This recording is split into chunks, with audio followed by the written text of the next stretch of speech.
How's it going, everyone? And welcome to another episode of No Excuses on VGWProductions.com and YouTube.com with your favorite show hosts, Aristill. Arian. And Volacel, and we're here to bring you the latest news and commentary on the video games industry for the week. But first of all, if you'd like to get involved with the show, you can do so by sending us email at noexcusesvtw@gmail.com, or you can follow us on the Twitter at noexcusesvtw, or you can join us in our Discord server, which you can easily get to by clicking on the link provided in the show description underneath the show archive on YouTube.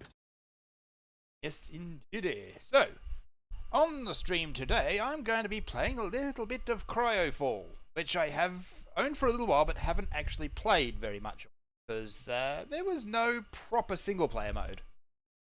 There is now. So, for those who haven't seen it, Cryofall, it's very much in the same vein as another game we used to really enjoy, actually, and that was Crashlands. Sort of a... Oh.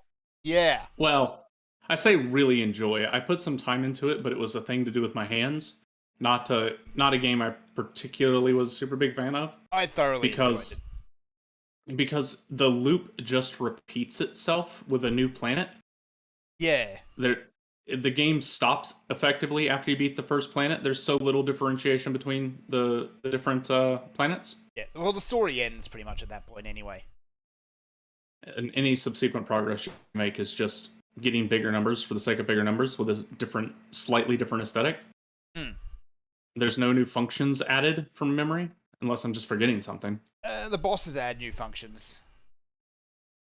I don't even know if they had bosses back when I played. Yeah, there were a few bosses. But, yeah, I thoroughly enjoyed the game. It was very, very silly. Like, if anything could be a joke, it was a joke. If it wasn't able to be a joke, they made it a joke anyway. So, this one, Cryofall is more of a serious take on that kind of same thing. You still build your base, you still gather resources, and then you still go out and beat bosses. I am apparently anime protagonist de jour, who is rather confused. So that's that. So yeah, I'll keep going. I know it's been focused on multiplayer up until this point, and I believe it has actually got a full playable progression line, full storyline playable. Well, single player before this point, you actually had to set up a dedicated server on your own computer, and it was enormous pain. So we'll see how they change things. That. As for weeks, let us dive straight in then with probably the only thing we're really all going to be talking about this week, and that's Final Fantasy. Yeah. All time, regardless of quality or length, from all three of us seems to have been spent in Final Fantasy this week in one way or another. Unfortunately, that length was often kind of brief. Yeah, like length sort of implies that there was some sort of duration to it. I got a few hours here and there of actual quality game time. Actually, no, before I did that though, I tried to play a bit of more New World. I logged in and I just kind of walked around for a little while and just thought, I am so freaking bored, and logged out. And you have a story in Final Fantasy to go do. I do, because right at that point, the story was starting to get really good. I've heard that the people to which New World appeals are pretty much those people who are really happy fishing until their bags are full, and then going and getting more bait from whatever surroundings there are, and then just fishing some more. Like, I mean, I do that in video games, but nothing Fern has said about the game makes me want to play it. The thing is that this is like the primary mode of play for the people who are really into it. Is just gather things forever. Yeah, you gather something and then craft them into things to sell to people, and repeat. But once you get your kind of your build figured out, what you want to actually do, combat doesn't change.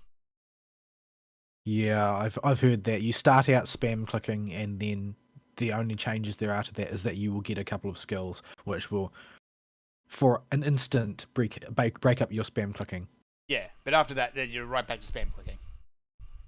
So, there's stuff there, and I think they're going to have a very dedicated player base. But Well, I think that it's a game that is banking on emergent gameplay yeah, because they haven't supplied any gameplay to speak of. yeah. By and large, the whole thing does feel a bit directionless. Like early on, it was all just PvP all the time. But Well, towards I've- the end of development, they seen- kind of shifted away from that because that's what the market demanded. I've seen a little bit of content on it, the various people talking about it, and everybody seems to be really wrestling with it. But the vibe that I get off of it is a bit like a hybrid between your classic third person fantasy MMORPG and EVE Online. Yeah, Except that unlike EVE Online, it hasn't had time to prove that it can generate the sort of play that EVE Online has over the course of years. mm-hmm. Because EVE Online, it never obtained its success by way of having extremely compelling content intrinsically. It No. was the politics of the way the game acts when it is involving a lot of people, which causes it to have intrigue for people that make them want to come into the game and play the game. I played EVE 10 years ago briefly to try it out. And yeah, the gameplay at that point, I believe they've actually completely overhauled it since then. But it was basically click on an enemy, click orbit, and click fire. And then just wait. Yeah, because it's not about that, is it? And No. so in that sense, it's very similar to New World, in that New World is, as far as what you do, is quite directionless. There's not really a lot of there's not really a lot of guidance or motivation provided by the game in and of itself. No, And the it's story is mostly absolute about trash, so it's mostly about the resources present in the environment, what you can do with them, and what people do when they want to take them from you. But yeah, although you've after that first few days, you've started to see a lot less people flagging for PvP. Because yes, you get rewards. Mostly it's bonus experience and talent points for doing it in PvP, but it's not enough to justify the irritation of being ganked. Well, from what I've heard, the PvP is just simply trash.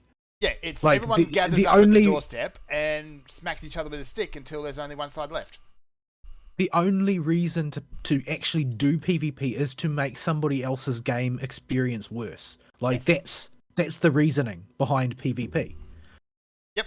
Like once the game is in the sort of the mature state that you see in like late EVE, then you're having like actual factional wars over territory that is meaningful and not just a game mechanic, because those factions are not, they're not defined by game systems. And I think that honestly, I think it's a mistake that New World attempted to do that. Mhm. I think that they should have let players generate factions on their own, because they would. They definitely would. But the big mistake that is going to turn into a problem if it hasn't already, is that there's not going to be anything that bonds the built-in factions, the you know how there's like 3 factions, right, that you can join or whatever. Yes, Yeah, there's nothing is going to unite those people together. There's no significance to those factions. That's just some game mechanic. It's just pick what But color the you want. But the game proper is not based around that. The game proper is based around the idea of player like economic alliances, like EVE. Yes. So I feel like they've made a critical error and are going to be sort of trying to burn the candle at both ends. Like, oh well, they want their game mechanic style theme park MMO PvP combat, but they're trying to build their PvE experience, the economic experience, around player-made factions, and I don't think that those two things mesh together. They really EVE don't. also has stuff that has real world value, doesn't it? It that you can does. carry around in ships. All your ships have a real world dollar value because then they introduced ISK. Not ISK. Clicks. Yes, thank you. Does New World have anything like that? The real world money is only for cosmetics. Very expensive cosmetics, but just cosmetics. Because that's another thing. Carrying around stuff that has real world monetary value adds a whole lot of incentive to. Oh, what's a good way to put it? Well, it makes player commerce serious business. Yeah. Actually. So Yeah, like There because is- of that, and the only real difference between like the Plex and say the WoW token is that it's not cordoned off. Like Plex is able to be stolen, Plex is able to be lost, and everybody has an understanding of this. It's not just some way of the company milking more money out, although it does that for them. Like you can seriously harm an economy internally from the game simply by your actions and the way they interact with the Plex that's moving around the economy. I mean, technically speaking, it is just something that's redeemable for game time, but that dollar value affects the calculus that you'll be doing in every other respect as well. Yeah. But this is all of this lends itself to basically the conclusion that I don't think that Amazon actually knew what they were doing. Like, I think that they've tried to start with classic fantasy MMORPG, and then they have bolted things on and bolted things on and bolted things on, and said, "Oh, well, we want this kind of resource system, and we want this kind of player economy, and so on and so forth." And they have not properly grappled with the fact that their systems are just not mature the way another theme park MMOs would be. What is going on in this Castrum group? My goodness. It's a clown We show. only have one tank, and he's not hitting every single mob. Yeah. And The Gunbreaker? No, he's I'll say good. The the tank that is not level appropriate is the Paladin. And and we have this warrior tank that it looks like it's his first time here because he has half the health of the other tank. Oh, dear. And he keeps dying to stuff. I've had to res. I think I resed you earlier back at the pipes. Yeah, it's because I expected not to get aggro from everything because I expected the tank to at least hit the button once. So Yeah. I mean, this is terribly unprofessional, but this is not usually what happens in main scenario. Main scenario is normally a walkover, but instead we've got a group that appears not to know how to play the game. I'm sitting here actually doing the cannon. I never do the cannon at the end of this thing because I'm afraid nobody else will. Anyway, yeah, on New World. Yeah, so New World, like, the foundation of a great game is there. They've got their foot in the door as well because I think they hit very nearly 100,000 players. Sorry, no, 1 million players, I should say.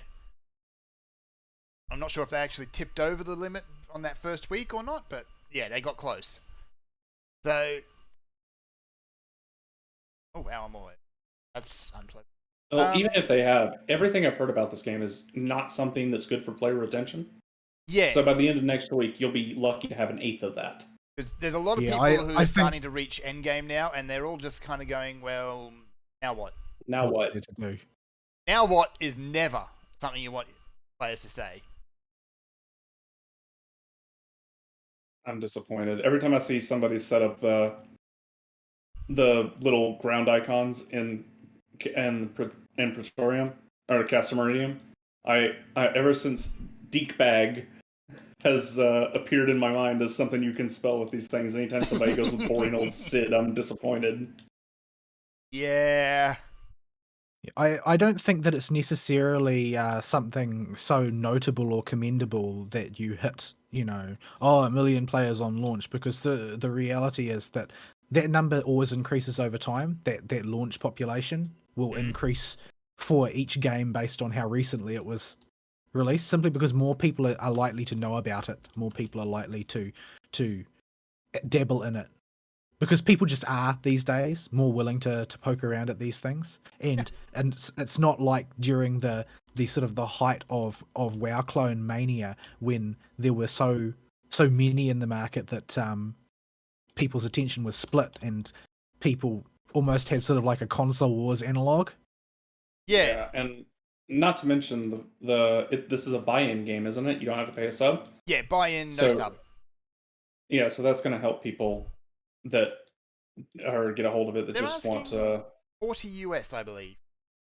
Yeah, especially if it's that cheap, because games in the US are $60 for a brand new game from a big studio. Mm-hmm. So if they're only asking a one-time cost of $40, Makes it that's very easy to jump in. That makes the price point at a point where anybody that has any form of income, even the dole, might give it a shot. Yeah. So we'll see, like, what they do over the next few months is going to be very telling. And we'll be able to tell kind of what the game will look like in the future from basically what Amazon does. They want to keep focusing on PvP, even though it seems to be kind of a lost cause.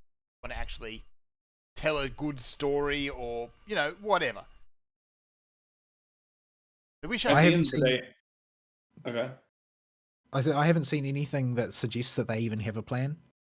Yeah. 'Cause they seem to be trying to serve so many masters. Yeah. At the end of the day, it's Amazon who's even more of a corporate shuggoth than any of the other ones we usually get mad at for being corporate shuggoths. Mm-hmm.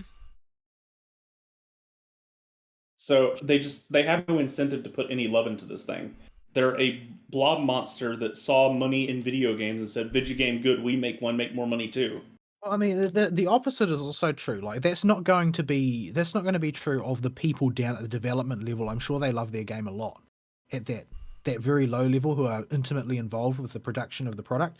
The question is how much for free reign are they going to be given by the people who are supplying the money, and do they have a good producer to keep them on track so that time doesn't get wasted? Because it's not impossible that they could make something really good out of this. But I think that rather than building on what they've already done, they're going to need to observe how people react to that game and then pick the appropriate path. Yes. Because currently they've got all of the paths laid out on the table and are trying to do them all at once. Yeah, I think they'd be best served by picking one and going that way. Do one thing well rather than everything mediocrely. I think that the direction that they really ought to go is probably the EVE Online style direction, because there isn't one of those in the marketplace really. Because EVE Online is a space game, and there are a lot of people who won't play it because it's a space game. It's as simple as that. Yeah, and whereas there's a lot of people who have wanted a more Wild West type of conventional MMORPG where there's a lot more freedom to build the game the way the players want from the inside. And whether or not that'll work well, whether or not it's a good idea or not, remains to be seen. But it hasn't really been done. No. There's not really a lot of room left in the market, generally speaking, at the moment, because we're not in that stage of the gaming community's life cycle where that's something that is in great demand. The MMOs are not, they're not pouring off the production line at this point. People have more or less played that one out, and it's sort of settled around a handful of people who are real competitors. And anybody else who wants to move in is going to have a real distinctive niche if they want to be successful. It's currently known as the Big Five: WoW, Final Fantasy XIV, Guild Wars 2, ESO, and RuneScape. That's where 99% of the MMO customer base is. So yeah, if anyone wants to really crack into that market, they've got to come out with something unique. Yeah, we also are at what seems to be a significantly lower demand for MMOs than we think of MMOs being in demand for. Well, it's because people just aren't playing them. Every MMO that's come out in the last 10 years has been basically the same. Yeah, we don't have a pool of guaranteed 50 million people that want to play MMOs these days. Because people see MMO and they immediately think, oh, WoW clone. Well, there's also a lot of people who have just burned out on the concept over the course of time, or they they see it as conceptually, they see it as a time commitment that they don't have the time to make anymore. Yeah. Yep.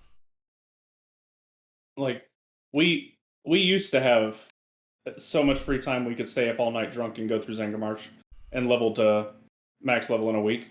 But Anymore. people our age get jobs. Have families. Unfortunately, There's I don't all- want to go to the wage cage. Too late. We're already slaves to the wage cage. Like we pick at each other over the free time everybody has, but even I, who has the most free time out of all three of us, I couldn't do this Zanga March thing anymore. It'd be No. impossible. If I got that hammered again, I'm pretty sure I would not be able to go into work the next day. I mean, well, I probably could sit up all night and play it. I don't want to.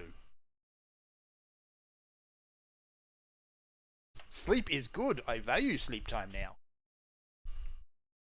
Even I try to minimize my sleep, and I still don't have the time I would like to do everything I want to do. I don't even have half the time I used to on the best weeks. Because you do have to get some sleep and get into the office and do what you need to do that day. Anywho, so yeah, that's New World. I'll keep an eye on it.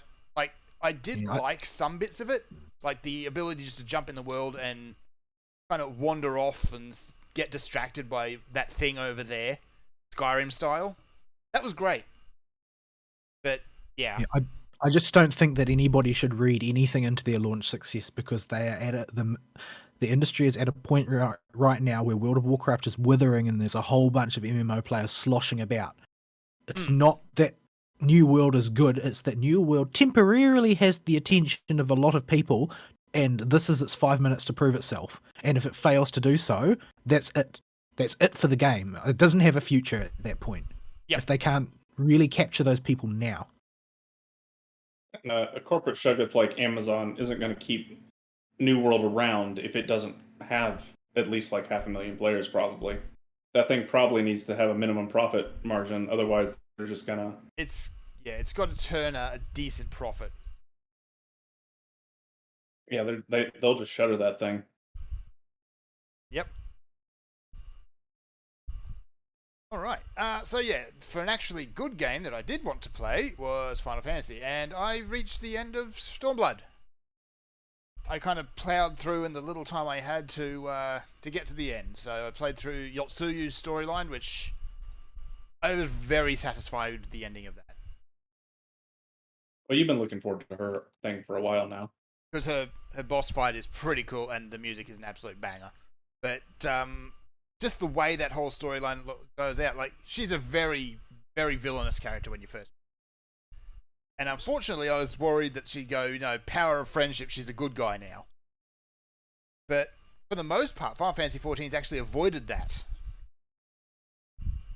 Even Nero I feel like he's still a bad guy.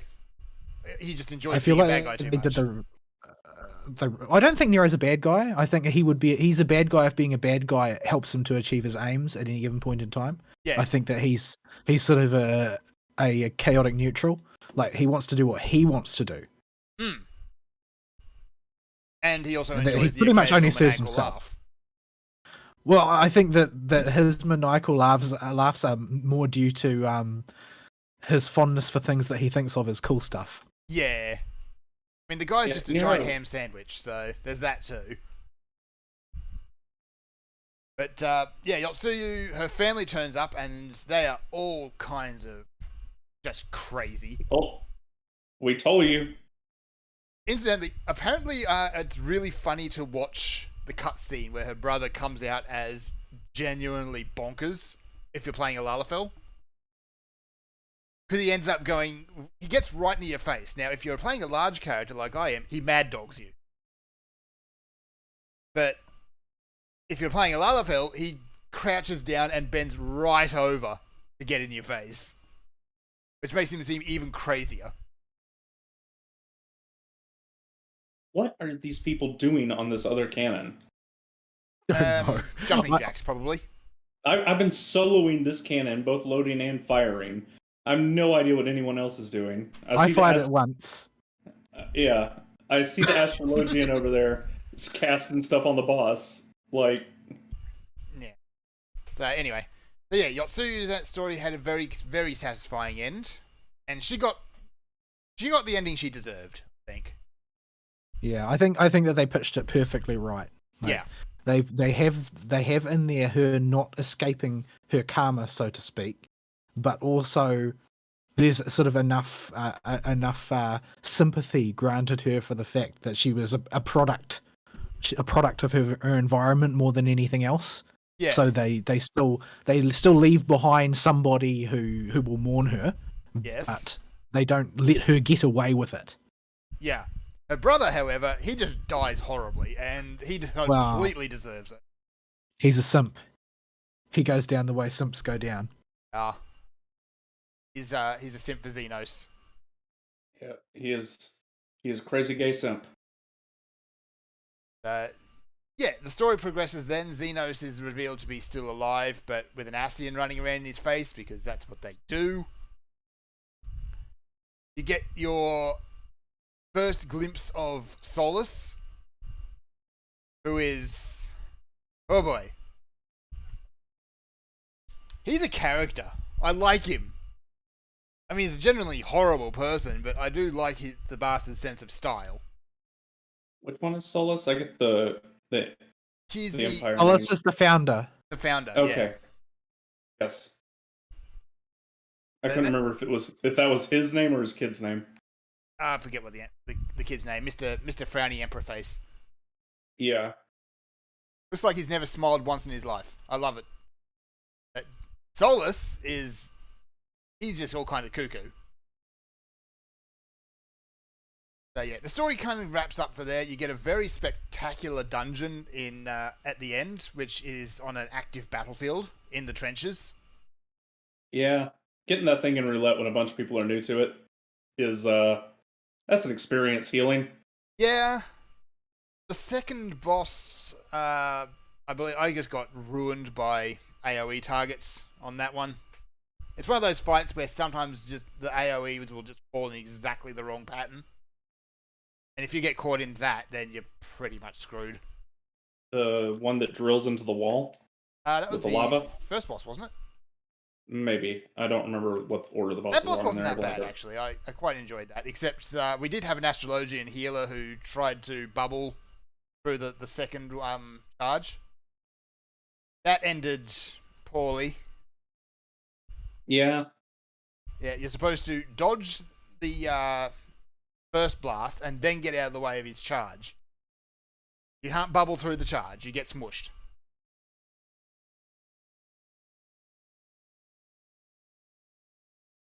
Yeah, that was a very good ending. And then it moves on into Shadowbringers, where you're suddenly in another world. You get isekai'd. Well, yeah, you do. It seems less like I don't get an isekai vibe from it.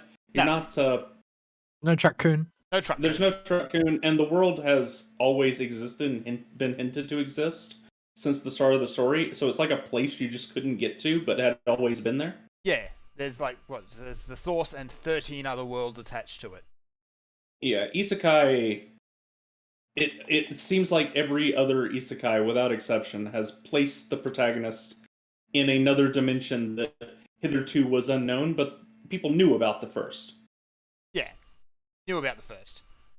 Or at Actually least given it the was- option Well, to say they- it was they- listed that before. They had an entire arc focused on introducing the first. Yeah, to the players, we the players knew it existed because of the Warriors of Darkness questline. yeah. Who incidentally But, turns up again. I was actually very satisfied to see. Not actually what happened to him. What happened to him is pretty freaking awful. Yeah, Well, I mean, there's reasoning for it, and that will start to emerge as time goes on. Like, it's not arbitrary. No. He's not unlucky, and he's not cursed. Yeah, going too much into Ardbird to spoilers, Yeah. but I fully expected do- him to be a major plot point. actually, so I don't spoil it for you. How far into the role quests are you? I've done the first zone with Alisei. which means That's I the main Yes, quest. the fact is that he doesn't know what you're talking about, Aristeal, which should tell you everything you need Yeah. to know. Okay. So Yeah. you haven't started the role quest yet. No. Got it. haven't started the role quest yet. I think I can go and do about half of them at the moment, but Well, those are the replacement for class quests. yeah. I'll probably go and just do all those in one hit. Yeah, I recommend you do because they tell a coherent, full story. And answer some questions about a few characters That would make the Magic DPS one a bit wonky because the Magic DPS one has baked into it lots of time passing. Oh, between that's each right. one. That's right. I just got to that part in it where you have to wait for somebody to recall some stuff. Because they got a terrible Same memory. thing, but yeah. Yeah, although They- after playing through like the post games, particularly see it a lot where it's like, give me some time to go do something, and then you stand there for like 2 seconds and talk, ask them if they're done yet, and they act like you've been away for a month. Yeah. All the role quests elaborate more on what Arbert's life was like, and really go into his history quite a bit about what was going on with all that. Yeah. So yeah, that first zone I went and did that, which is in the Uldar analog, I suppose you can call it. Geographically, they're roughly the same. But you go into the desert with Alisei, and you watch somebody turn into a Sin Eater, and that was hard to watch. Yeah. This is what me and Vol were talking about 2 or 3 weeks ago. Yeah. About this horrifying cutscene. That was, yeah. We weren't kidding. Yeah, that definitely weren't kidding on that one. Especially to it's a very nice, very sympathetic character they do it to. Look, they basically create the nicest person in the world so that they can do horrible things to her. Yeah. It's an old writing trick, but one that still checks out. It works Still for works. a reason. That's been fun. Halfway through Alphino's quests at the moment. So I've gone in and I've made it into the communist circus. Did you finally get to the point where they just spell it out for you? Not yet, This is but communism. I think it's coming. Like Yeah. they make no bones about it. This is communism. Yeah, at the moment it's kind of just a hedonistic bomb shelter, basically. Well, this is what communism is, though. It's a bunch of elites that write off the backs and labor of the peasants, and the government handles all distribution of everything. Yeah, I haven't reached quite to that point yet, but I think I am close. So yeah, that's been my experience there. There's been some fantastic dungeons. I did the Petting Zoo quest line, or most of it anyway. I still got to go do the last dungeon, Monkey Magic. The fight with the tiger boss was really cool. Also, Crystal Tower. Once you hit the end of Stormblood, it just comes up with a message saying, "Go and do Crystal Tower." Here's where you go to do it. Just go do it. Yeah. If you'd have messaged me while you were doing it, if I was online at the time. Oh well, no, I couldn't you help were. you this week either. Yeah, I think you were fishing. Yeah. But it didn't take too long. I just sat down in the morning and did it. And actually, It used to be like an all afternoon activity. Yeah, half of that was waiting on queues too. A few times. Yeah, but because it used to be 6 tank.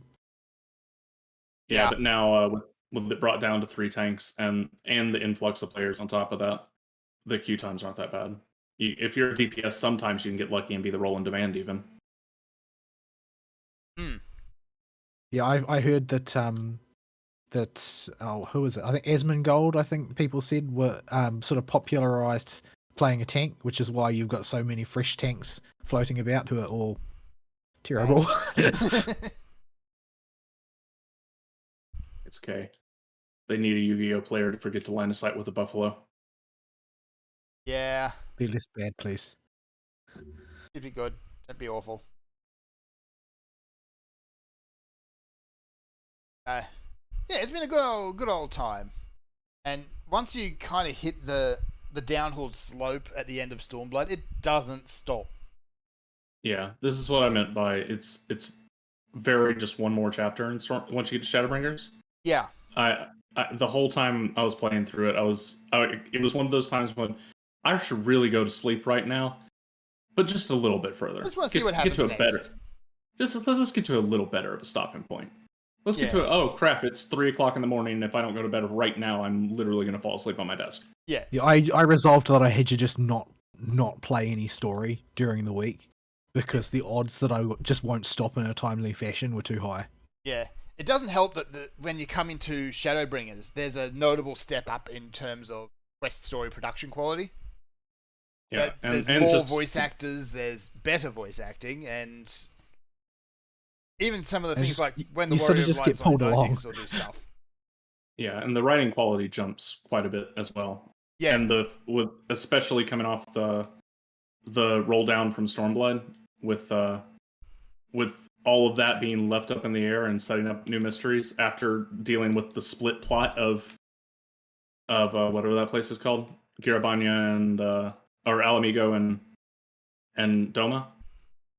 Yeah. Being in one focused location with a whole lot of interesting threads hanging in the story and a long time meta questions being answered is something that's hard to pull yourself away from. It's very, very good content going in there, and I thought it would be hard to get through Shadowbringers in preparation for Endwalker. I think at this point my only real concern is I'm going to miss something. I'm going to get through this quick. What do you mean by the rate you just want to progress the content, or is there some mechanic specifically that's okay? Just the way I want to go through it. Yeah, I was wondering how long I would be stuck chugging through the content because I was feeling pretty burned after Stormblood, but after Shadowbringers, I was reinvigorated to keep going again. Unfortunately, this translates into fishing, but it'd be what it be. Well, it doesn't really matter what game it is; it always translates into fishing for you. It's true. You just can't help yourself. You gotta fish. Gotta do the fishies. I'm gonna leave my week at that because that's basically been my week. It's been work and Final Fantasy, and not New World.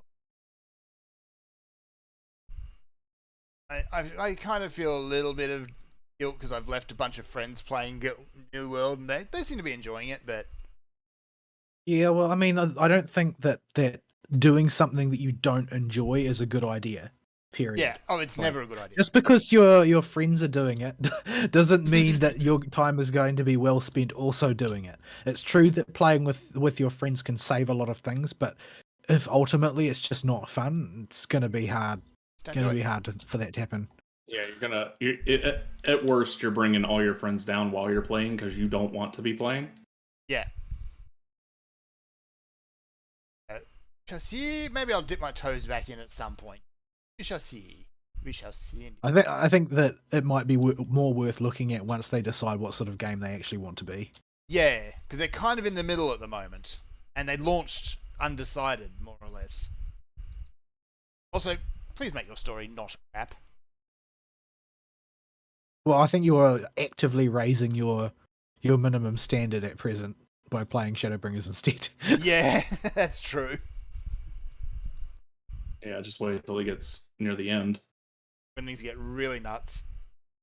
Well, not nuts, but just end really good for the mainline. I mean, MSQ. they kind of start the stakes very high in Shadowbringers. It's like, oh, you're here now. Excellent, good. We can stop the worlds crashing into each other. That's all your response kind of thing at that point is because hang on, wait, what? I can't wait for you to suffer like me and Val have with the Ratika Greatwood theme stuck in your head. Oh dear. Lahi. Yahi. Lahi. I've heard some of the Yahi memes. Lahi. Yahi. It's just anytime the music transitions back to the normal Greatwood theme, it opens with that over and over and over again. So if you're running around, say, doing fates or just fighting things in general, it's Yahi Yes. all over the place. Yes. Great. Yeah, it's Yeah. always, it's just because it's the opening. That's the problem. It's the opening. So it just happens over and over again every time the track stops for any reason and then starts up again. But it's the only must be the only soundtrack that does that, because the others all start off more or less where they finished. They just pause. Well, Fade the other back ones don't have a big obvious lahi at the beginning either. Yeah, the others are all very, very designed to loop without any obvious seam, but the Yahi. Greatwood theme has a very, very clear seam. Oh, this should be interesting then. You'll hate it after like not even 45 minutes. Because Yahi. Lahi. Yahi? Alrighty. I had my sound on. I've been playing with my sound on more than normal in Final Fantasy because I like the music. But as soon as I Because you know that you'll go mad. Like, Yahi is coming. I would usually I'd get home from work. It's been a really rough week at work, and I'd get home and I'd play a little bit, just a tiny bit of Final Fantasy to sort of keep my hand in, sort of thing. And one evening it was like, oh, I have to do a quest in the Greatwood. Okay, so I'll do a quest in the Greatwood. And then I woke up and the first thing that pops into my head is like, like, why did I do this to myself? That's great. Actually, that's awful. That's funny. That's probably why they haven't fixed it anyway. Because it's funny. well, Yeah, well, it's not broken. That's the thing. It's just, oh well, there's this weird music in this zone that's going to get stuck in your head. Yeah. and it's going to drive you absolutely bananas. And Yoshi P is And- the world's greatest troll.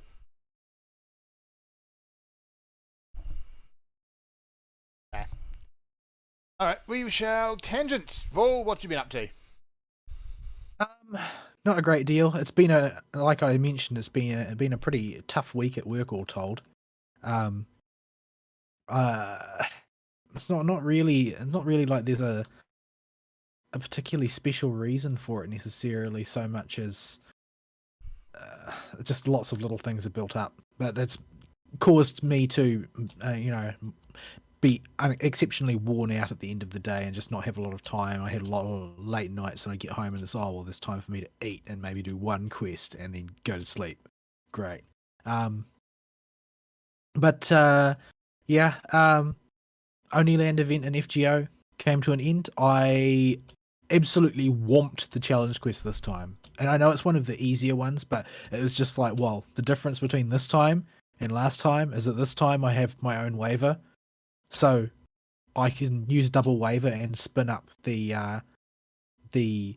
Shitonai arts looping cycle much, much faster than I was able to before.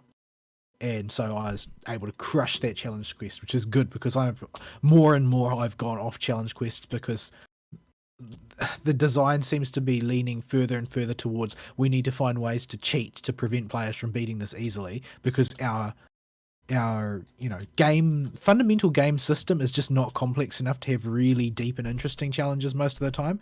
And some of them have been pretty good in the past, but there's just not a lot of creative room there that I've seen. And oftentimes those quests just boil down to, oh, well, I mean, you have to finish this instantly or we'll just crit you out of existence. And that's the way it works.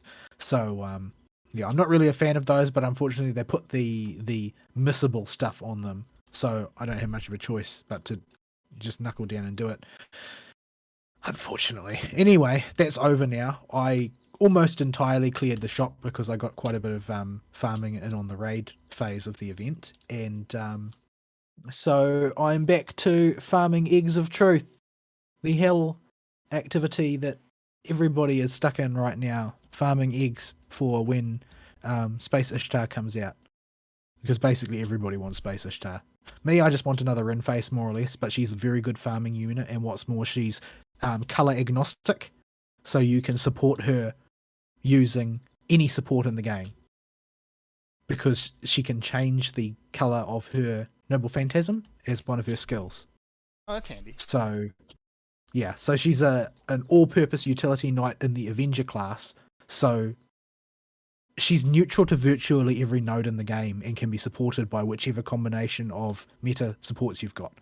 So most people, regardless of whether or not they've got their fill of Rin faces or whether they like her or not, a lot of people are going to roll on her simply because she's a very effective utility knife character. The downside is that she requires 45 eggs of truth, and eggs of truth are probably the single highest demand item at this phase of the game relative to how easy they are to get a hold of. They are the new demon hearts, basically. So there's one node that you can farm them at, and it requires more than a day's worth of AP on average to get one. Or something like that anyway. Like, Yeah. I'd say it's actually a little bit less than that. Like, I will normally, on average, I will get one per day if I spend all the AP that I've got time to on farming them. I'll normally get one per day. So it's rough. And it's a cheap node too. It's only 21. It's not 40. So you have to do a lot of runs. Anyway, that's the purgatory that I'm stuck in FGO right now. The next event to come up is Sable Wars 2, if I recall correctly, because it replaced Halloween in the day that it came, the year that it came out. So that will be quite soon, end of October, I believe. So we're currently in a break week, aka egg farming week for most of the player base. Which is what I did last break week as well, farming eggs. Sigh.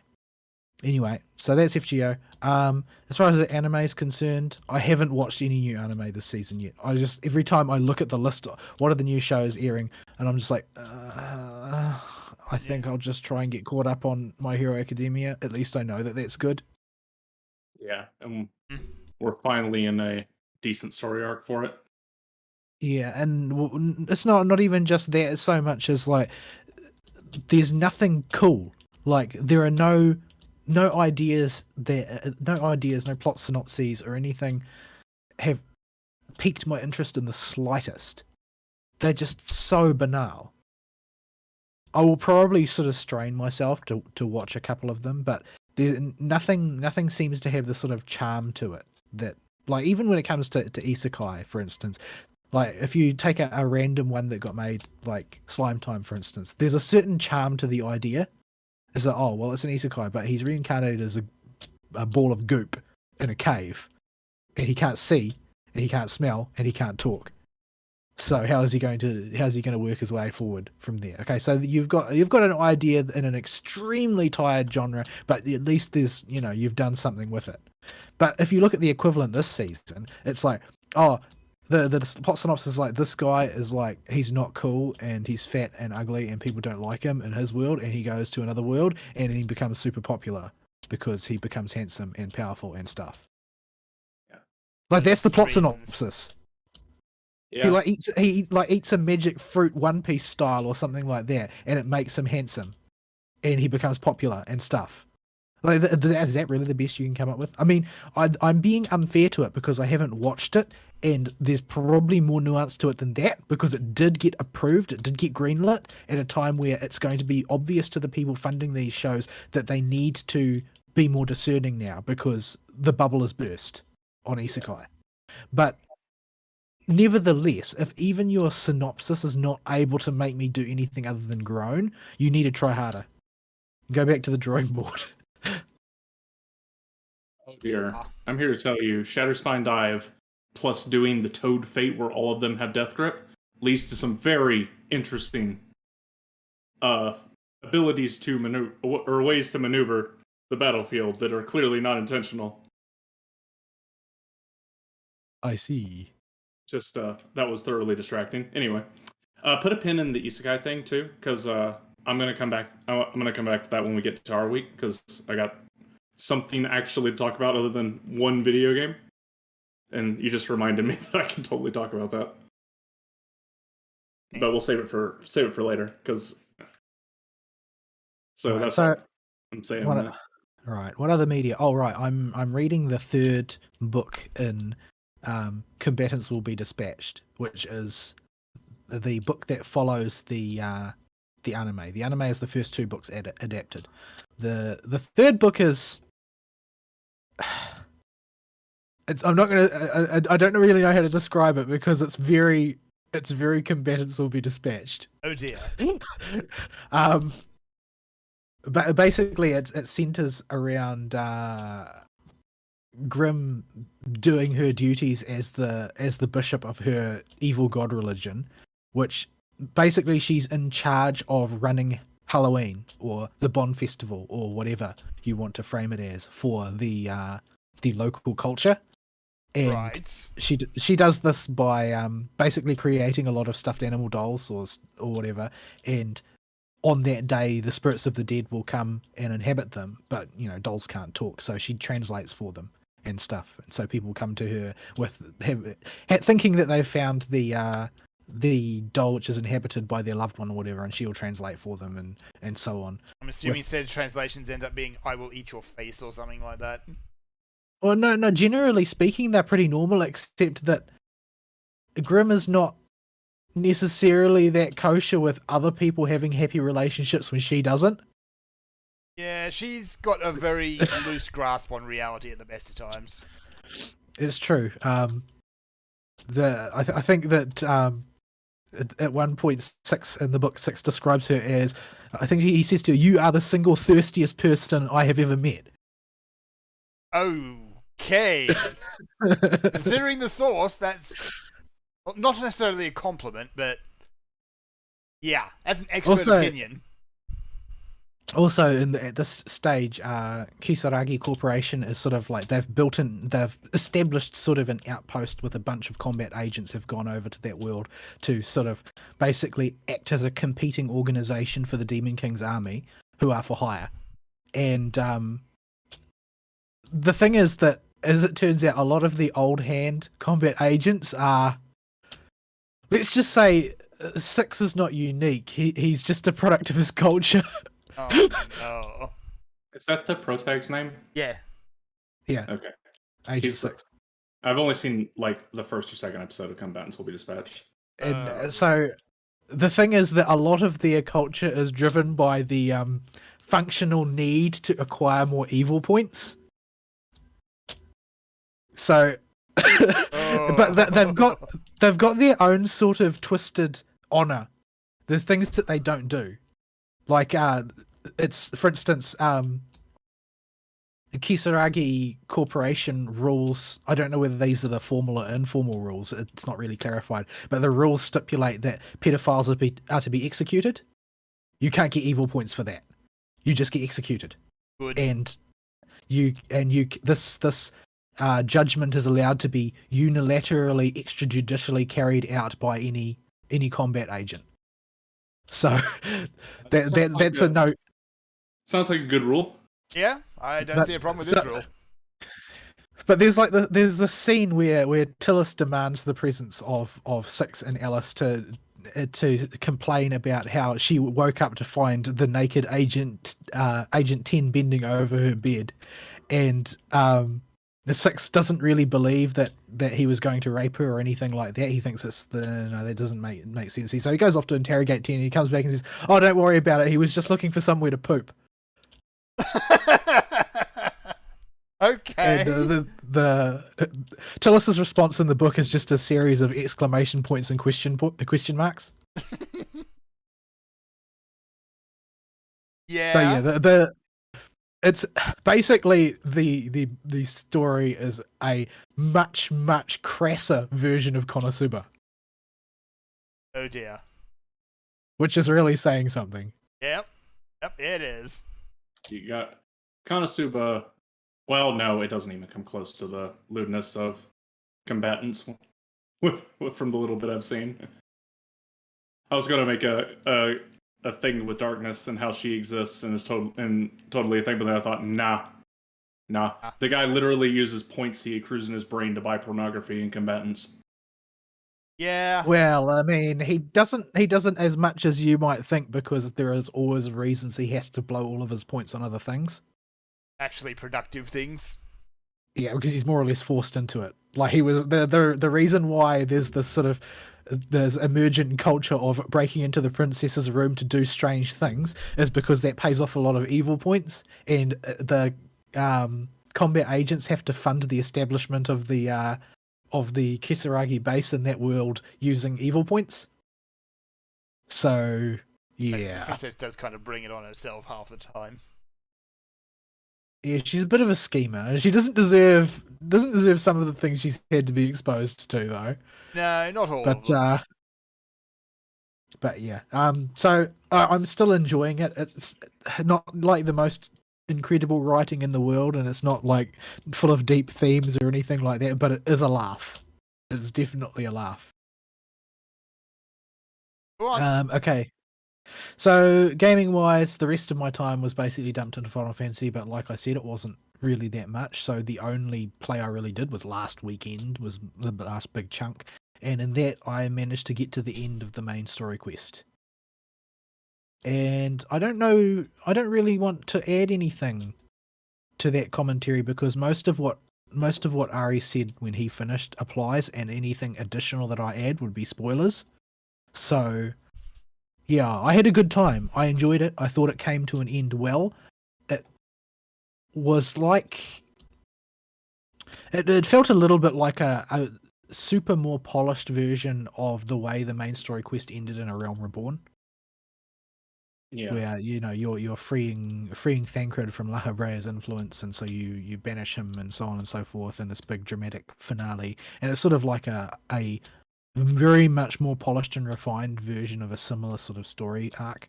But I really enjoyed the way it was put together. Like I liked the Amarot zone quite a bit, despite the fact that it's kind of empty and you don't really do much there. I just sort of enjoyed that it was there. It seems like a nice place to live.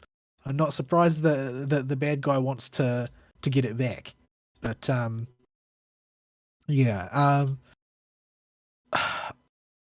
I didn't really like the milling around on the seafloor, to be quite honest. Like I Nah. think that entire zone seems kind of pointless to me. That whole zone, the quests barely send you anywhere. I've only got a few left there because there's so few. There's just that one quest hub, and plus like the 3 or 4 quests in Amrat. And then there's the rest of it is like all hidden fishing zones or fate areas, and that's all it's used for. Yeah, it seems to me that zone would not have suffered at all if it had like every distance between any two things was reduced by 50%, and it wouldn't have changed anything because it's mostly empty space that doesn't do anything. Yeah. Like you just need you could halve the main part of the area and then bolt Amarot onto the bottom, and then that would be fine. And then to make matters worse, it's a zone with 2 vertical or 2 things on the y-axis. Yeah, 2 layers, something that the ethereal compass does not respect. Yes. I think I gave up trying to find one. Couldn't find it on the top, and it was on the bottom when I went and looked it up. I had figured out that it was on the bottom because I was standing directly on top of it, and it wasn't there. So like, I got it to say something like 0 yalms to the east, and I'm like, yeah, okay, so it's definitely under me then. But yeah, I liked how it came to an end. I liked the sort of the grandeur of the way the fights played out. I liked that it was they made a real production of the end. Like it's not just a 5-man; it's like a full 5-man, which is quite challenging. I didn't find it to be anywhere near as difficult as Aristeel claimed it was. Like I didn't get hit by anything in the first boss. But I just you step around it, everything is in a perfectly logical fashion. So I didn't have any trouble with it. On the other hand, I can't say the same for the group because I did a lot of rezzing, and in fact, there has become a theme since I hit 80 that I've spent the vast majority of my time since 80 playing on my Red Mage because I just really enjoy it. I think it's a fun class to play, and I've done a lot of resurrecting my party members. A lot. I've saved a huge number of scuffed runs of all kinds of things by my ability to res things, and it makes me very reluctant to switch back to the tank. Like good tanking can prevent an entire run from wiping out due to the boss being in the wrong place, but so long as I'm there as Red Mage, I can save runs that can't be saved just by having a good tank and a good healer, because nobody else can chain res the way a Red Mage can. When I can see things are about to go south, I'll hit my lucid dreaming to get to refill my mana bar, and then brace for impact. And then when I see all the bars empty out, I'll just start chain rezzing person after person after person. And sometimes I have to do this multiple times per fight, depending on how bad the group is. But I've managed to get a lot of mileage out of that, and I'm really enjoying having that capacity to save a run that would otherwise fall apart. Every other healer can basically do one with a swift cast pop. And we can, Astrologians can do it okay fast because we have light speed. Yeah. We can, but it's still a 4-second cast. Not And the you sort might have that already used it on something else. Exactly. Yeah, if swift cast, if light speed ain't up because we blew it during the AoE damage phase or whatever, then we ain't gonna have it available. Gonna die, son. Well, they're not gonna die. They're just gonna stay dead. They're already dead by that point. Yeah. Tough luck to you, folks. Yeah, in the time that your conventional healer can resurrect maybe, you know, one person, you can pick up 2 or 3 people with a red mage without too much difficulty. So it's really, really handy to be able to save those runs. And it also allows you to redeem yourself quite effectively when you've clowned something else up, because people will remember you for being the person who rezzed them, not the person who clowned up the mechanics. Yes. So it's good for maintaining your own dignity as well. But yeah, so I've been doing a lot of rezzing people. So I've always really liked the red mage class. I like the rhythm of it.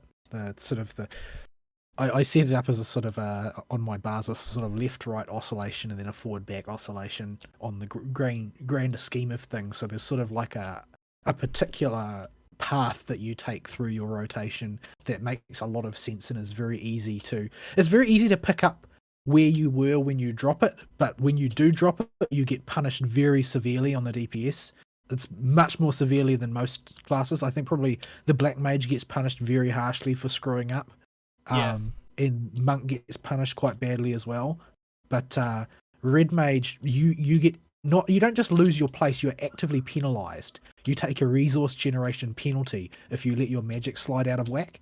You've got to constantly maintain the balance between black magic and white magic. And if you get it wrong, if you hit the wrong button and one of them shoots up a lot further than the other one, it makes it very hard for you to recover. Because you can't generate the opposite resource as fast as you need to in order to keep the balance. So you still have to pay attention, even though the core system is very simple. And there are lots of ways that a misjudgment can cause it to go slightly out of whack. Like, even if one is only like slightly higher than the other, when you go into your main burst part of your rotation, because that will lead to a significant acceleration sometimes of one particular magic type over the other, you can accidentally get out of whack if you just instinctively go back to the rhythm under the assumption that you are balanced after emptying your mana bars. So there's lots of things that can trip you up that you have to keep an eye on, but it's not so much that it's difficult to do that as if you do screw up, you are punished very severely for it. But yeah, I'm really enjoying it. I'm enjoying the story, lots and lots of bits and pieces of the story. I'm enjoying the new version of some of the primals. Like, I got landslided repeatedly by the whatchamacallit, the first's version of Titan. That was not fun. It's Titan riding a 4-wheel ATV, and I'm sorry. yes, what? you heard that right. Yeah, that's who he is, and he drives around the platform and landslides everybody who's there, and you have to make sure that you're standing with enough platform not to get landslided off, because you can't afford getting you can't avoid the landsliding. It's not a matter of dodging out of a telegraph. Everywhere is a telegraph. It's just a matter of the direction and how far you slide this time. I see. And I fell off multiple times, and I also rezzed people in the group multiple times, because it seems like that fight is one that just devolves into a clown fest on the regular. But yeah, Leviathan was basically like an easier version of Shinryu, except he looks just like regular Leviathan more or less, except he has 2 heads for some reason. Don't really know why, but that's fine. Okay. Is this But yeah. is the first Shiva the one where she merges with Hasvalga? Was that a different one again? I don't know. I haven't got that far along through that series of fights yet. Okay. So we'll have to wait and Is see. this the is this what quest line is this? Because I'm having trouble remembering it. I don't think I did it. Whatever it is. Oh yeah, I haven't done that yet. I haven't done any of that yet. Yeah, well, I mean, the thing is that I could do what Ari did and just go on the auction house and buy out a whole pile of gear, but I sort of resent giving my gil to people. Like, just money. generally speaking, much in the way that I do in real life, I resent people asking me for money, and I think that I should get things for free. So I'm going to go and earn my things for free because I think of it as being free relative to having to dip into my gil. Like, I've got like 9 million on me at the moment. I think each of my retainers probably have about 2 million. So it's not like I'm poor. It's only like 50k per piece to buy Exarchic gear. But, you know, it's very hard to meet the gear requirements in a fast pace to continue the story. Unless you buy gear off the auction house. It's pretty much your only method, because you could do the tombstone thing. That's going to take you some time, and I also sort of resent the 2 tombstone tier thing, because anytime I buy something for the cheaper tombstones, you know, the more plentiful ones, I feel like I'm just buying something that's worse because it's not for the red tombstones, it's the blue tombstones, and the blue tombstones aren't cool. So so I decided that I'd just poke at Eden's Gate, and the fights are fun, so I'm doing those, and I'm racking up gear that way. It's not good gear by any stretch of the imagination.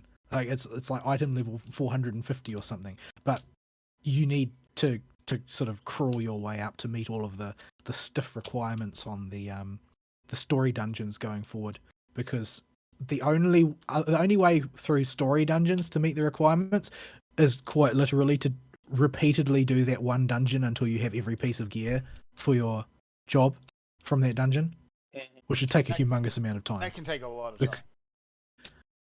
Because the next item level gate is going to assume that you either have done that or have nearly done that. So poking at other ways of getting gear is the way that I've been doing it. But it's been fun. It's very strong FF8 vibes. Lots of FF8 music and sort of FF8 design aesthetics, particularly for Eden Prime, where it's just like fighting a GF.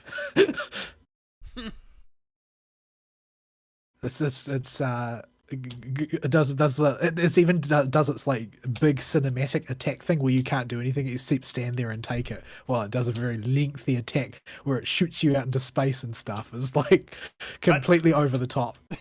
But yeah, it's fun. It's hard. It's like if what you're interested in is efficiency, it's a really stupid idea. Don't waste your time because the gear that you get is trash relative to the current gear level of the game.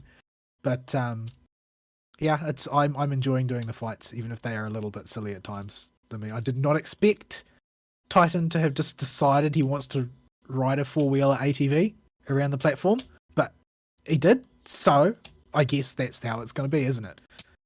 But yeah, so I'm still having fun with FF. I don't see an end to that happening anytime soon, because I think that I will probably be closing in on the end of like the central amount of content that I want to get through around the time that Endwalker comes out. So it's going to be pretty much seamless, except for the million people in queue that is likely to happen.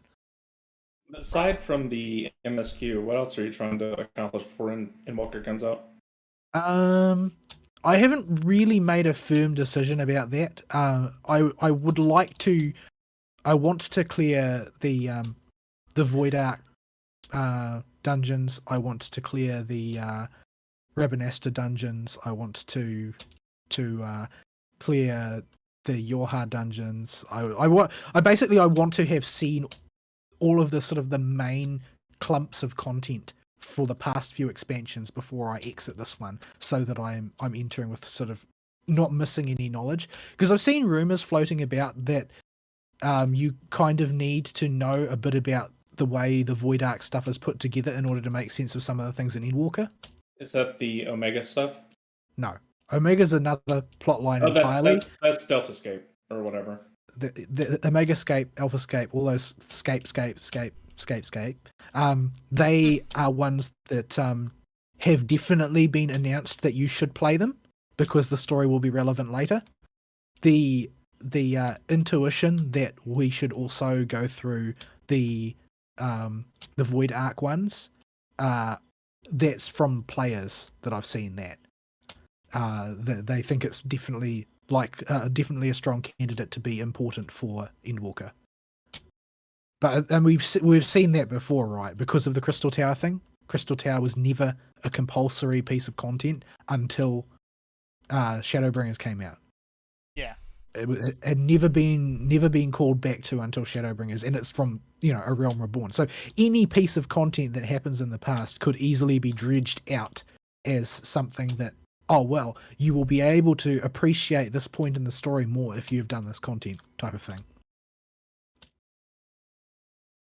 And I mean, ultimately, if we're going to space, we've got to get there somehow, right?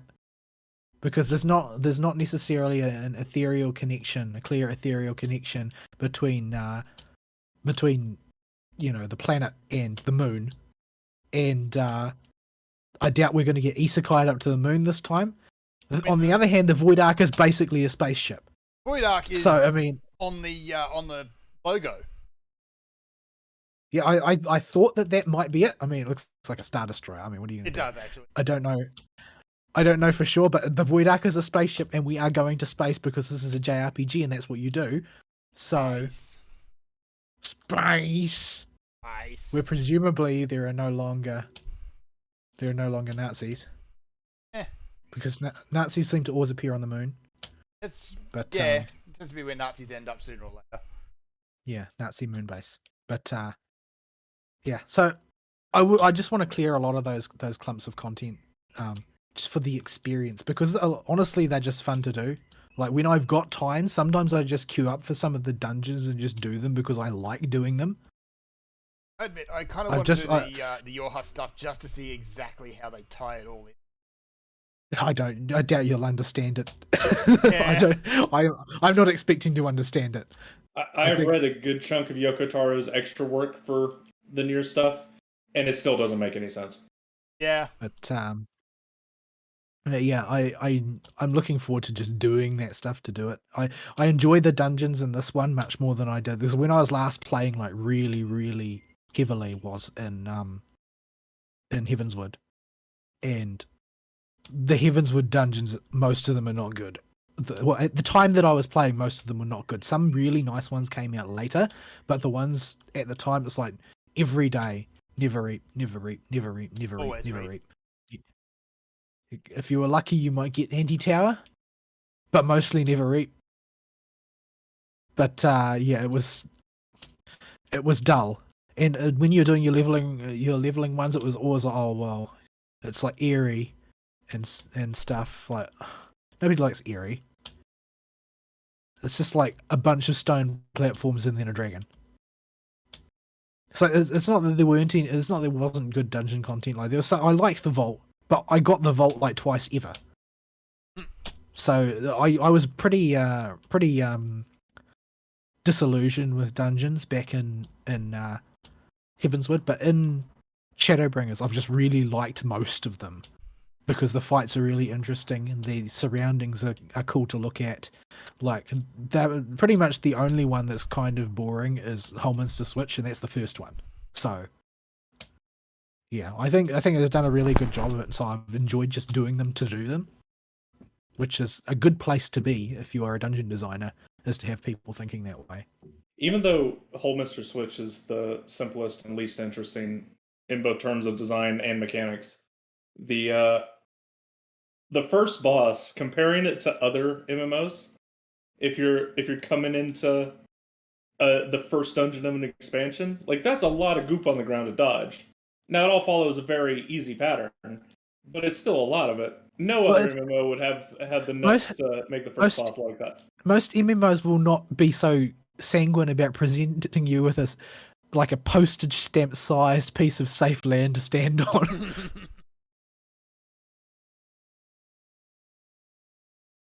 guys. Yeah, I'll leave it there. That's pretty much all I've got to say on the topic. We can get into the nitty gritty of the way the story comes to an end when Fern has had some time to do it and soak it in. You know, if they ever let him get out of his car. They won't. Yeah, it's because I really don't want to spoil it for Fern. It's worth it the whole way through. You'll see why I like a certain character so much, and why everybody does. Everybody loves him pretty soon here. All right. We, in that case, should take a break. I need to remove a cat from my keyboard. All right. Here's some music, folks. We will be right back.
And we're back. Yes, indeed. All right. So we were at the end of Final Fantasy and Balls Week.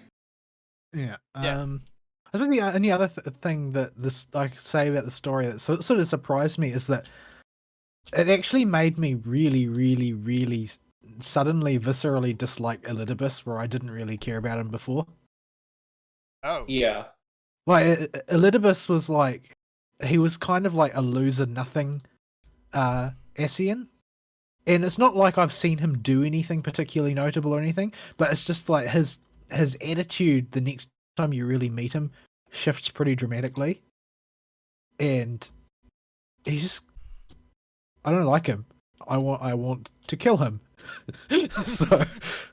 so yeah. I mean, I'm sure Fern will see what I mean in due course. Regretting possessing a person with a surprisingly large ass. Yeah. That was I don't know pointed what out in a point. meme I saw earlier in the week that Xenos has an unexpectedly large ass, and I can't unsee it. Well, you'll see a lot of that story is executed in a really dramatic fashion. You'll get to see a lot of this. Uh, you remember the sequence in The Burn where you play as Alphino? Yep. That mechanic will make a comeback a number of times to tell really dramatic stories. They use it quite effectively. I've already seen it happen a few times at the point I'm at. Like, you do that first one with Alphino, then you do one with Ishtola, and then one with Hian. Yeah, it'll they use it for any time your character was not present for a major story beat, which Yeah. allows them to tell the story of something that happened at a different physical location. And usually you get to see a character who might not necessarily get the spotlight actually do something cool. Like Ishtola and Alphino both drop limit breaks on people. And Ishtola gets a marriage proposal as a result. Little son. Little son. Like, I forget her name. Seldom have I seen anyone so told. That was just brutal. That was very, very cold, Ishtola. Although, to be fair, he's kind of a jerk, so. Anyway. Alright. I guess we can jump into my week then. And it's going to continue in the same vein as Vol's week, so it segues nice enough. So, Fantasy. Yeah. So I have had a real life situation where I have to do old people watching a good chunk of the evenings. And this means I have to go over to the office and keep the door to the rec room open and watch the old people and make sure the old people don't, I don't know, eat the rug or something. Well, I mean, when you say old people, that doesn't by itself sort of communicate the condition. Dementia-ridden old people that do not remember their kids' names. Yeah, because that's different from just being old in the conventional way.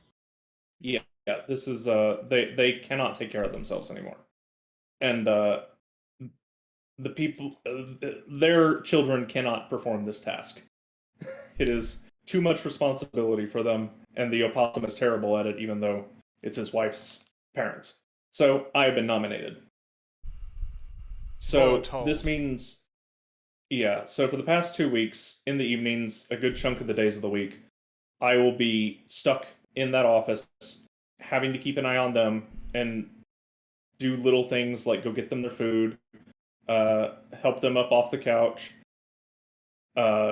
explain very basic things to them, like where the bathroom is they've used 30 times, and help them walk there, stuff like that. Stuff that nobody wants to do. And this has left me with a whole lot of time to sit down and just have help in the evenings, but I can't do anything that requires a whole lot of focused commitment. I have to be careful that I don't ignore them for too long, otherwise they will get up and start wandering around and start trying to do stuff. And it's worse because now both of them are at this point. Her mom was at this point the whole time, and her dad was a little better off, but now my aunt's dad has gotten to this point, and now I have to watch both of them, which has been fun. And by fun, I mean not at all. So, yeah, I've spent it fishing again, even though I hit max fishing last week and caught all the legendary fish. So what else is there to do, you ask? Well, there is the Relic quest line for fishers that can be done. This one isn't as RNG based as the Legendary Fish quest because you don't need to catch stupidly rare fish. You just need to catch a whole lot of common to uncommon fish. And by a whole lot, I mean an astronomical amount of them. So the whole raw time spent fishing is probably 15 plus hours of just sitting at the fishing hole casting your line. And that's if you mono-focus on what you need. So, I wrote it down earlier for Fern so that I could have it for the show. Yeah, it's Let's a see. few days back. So, first, you go and unlock the Ishgard Restoration, which I had done already.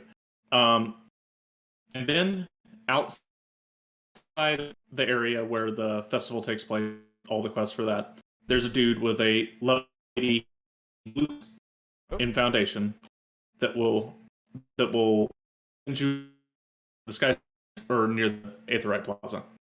Oh, hang on. I think we are Yeah. lagging. Someone's lagging. Are we?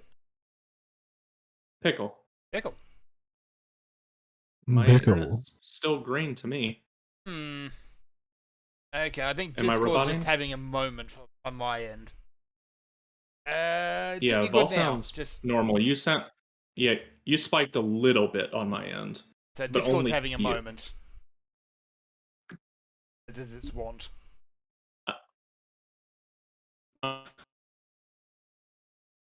So, where was I? Oh yeah, you go to Foundation and you get the quest and you go to the Skysteel Manufactory, and it unlocks ability to do a big long quest chain for every single crafter or gatherer, and you can get your item level. You can start working your way to your item level 510 purple item level thing you can get right now for crafters.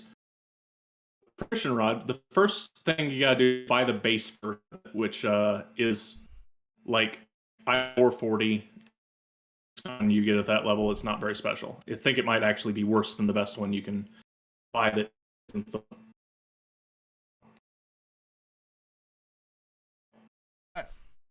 for an upfront cost. And then, but that's not where all the guild comes from in this stupid quest line. The real problem comes with the bitch you have.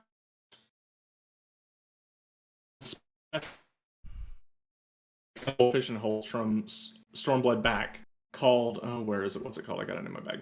Signature Skyballs. And these things cost $1,000. Okay, there's that lag again.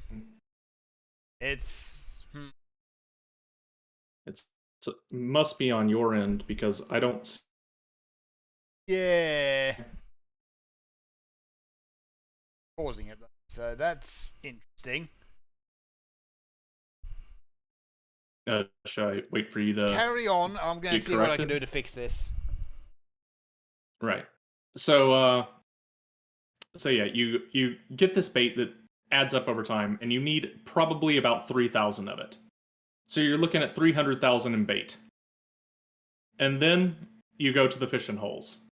And you have to catch high quality only. Low quality doesn't work for any of these. 40 of something called Thinker's Coil out by a fishing hole near Alexander. And then after that, you take that back and you get it to 445. You have to go out into the Falcon Nest Zone, whatever that's called. And you have to fish up dragon spines and take that back. And that upgrades your augmented version of the last rod into the Dragon Sung fishing rod. And then you need to get 60 of a new fish to augment that one. And I forget where this one is. I think it's somewhere off in Doma. And then after you get that, you need to get 70 of a fish in Aziz's Law. And get used to being here for a while because this one's a pain in the butt. And you'll be coming back for the next part. And this gets you your item level 500 base version of the Relic Fishing Rod. But it's not RP Glowy yet. To get the RP Glowy version, you have to sit in as is law in 2 fishing holes that are right next to each other. And fish up about 200 special fish. Okay.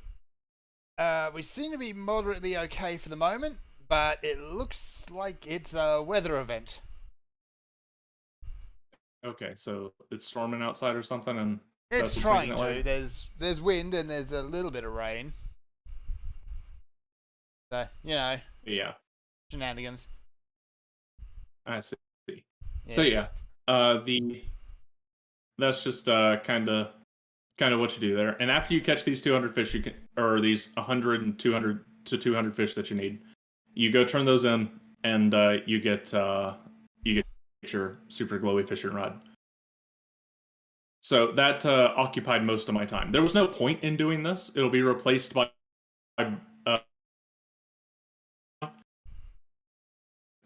expansion comes out, but it's RP glowy and it looks cool, and it was something to do. You can glamour your new fishing rod. Yes, you can. Yeah. Yeah. That's just something I felt like doing, so I did. And yeah, I'm kind of fished out now after, and that really ate the majority of my Final Fantasy time was doing that this week, because it was very hard for me to get into anything that involved a story that I had to pay attention to. And it was hard to sit down and commit to a dungeon run because I don't know when I'm going to be called away. So aside from my roulettes that I would squeeze in immediately after work, I not to do any dungeons while I was just stuck over there. So I actually stopped doing roulettes entirely because if you get Praetorium a whole bunch of days in a row, you pass through an entire level. And my summoner was already 70 at the end of last week. And I almost burst her to 80. But I still wanted to stop and do the quests in Shadowbringers at like the little quests at the quest hubs. So I just eventually stopped doing it and just went back to doing side quests exclusively. I've already got the level 50 gear for my Dragoon. So that's ready to go, and she's got a while before she's gonna hit 60. So yeah, that's basically what I did for my single player excursions in Final Fantasy. I didn't do very much with Abo or any kind of group content this week.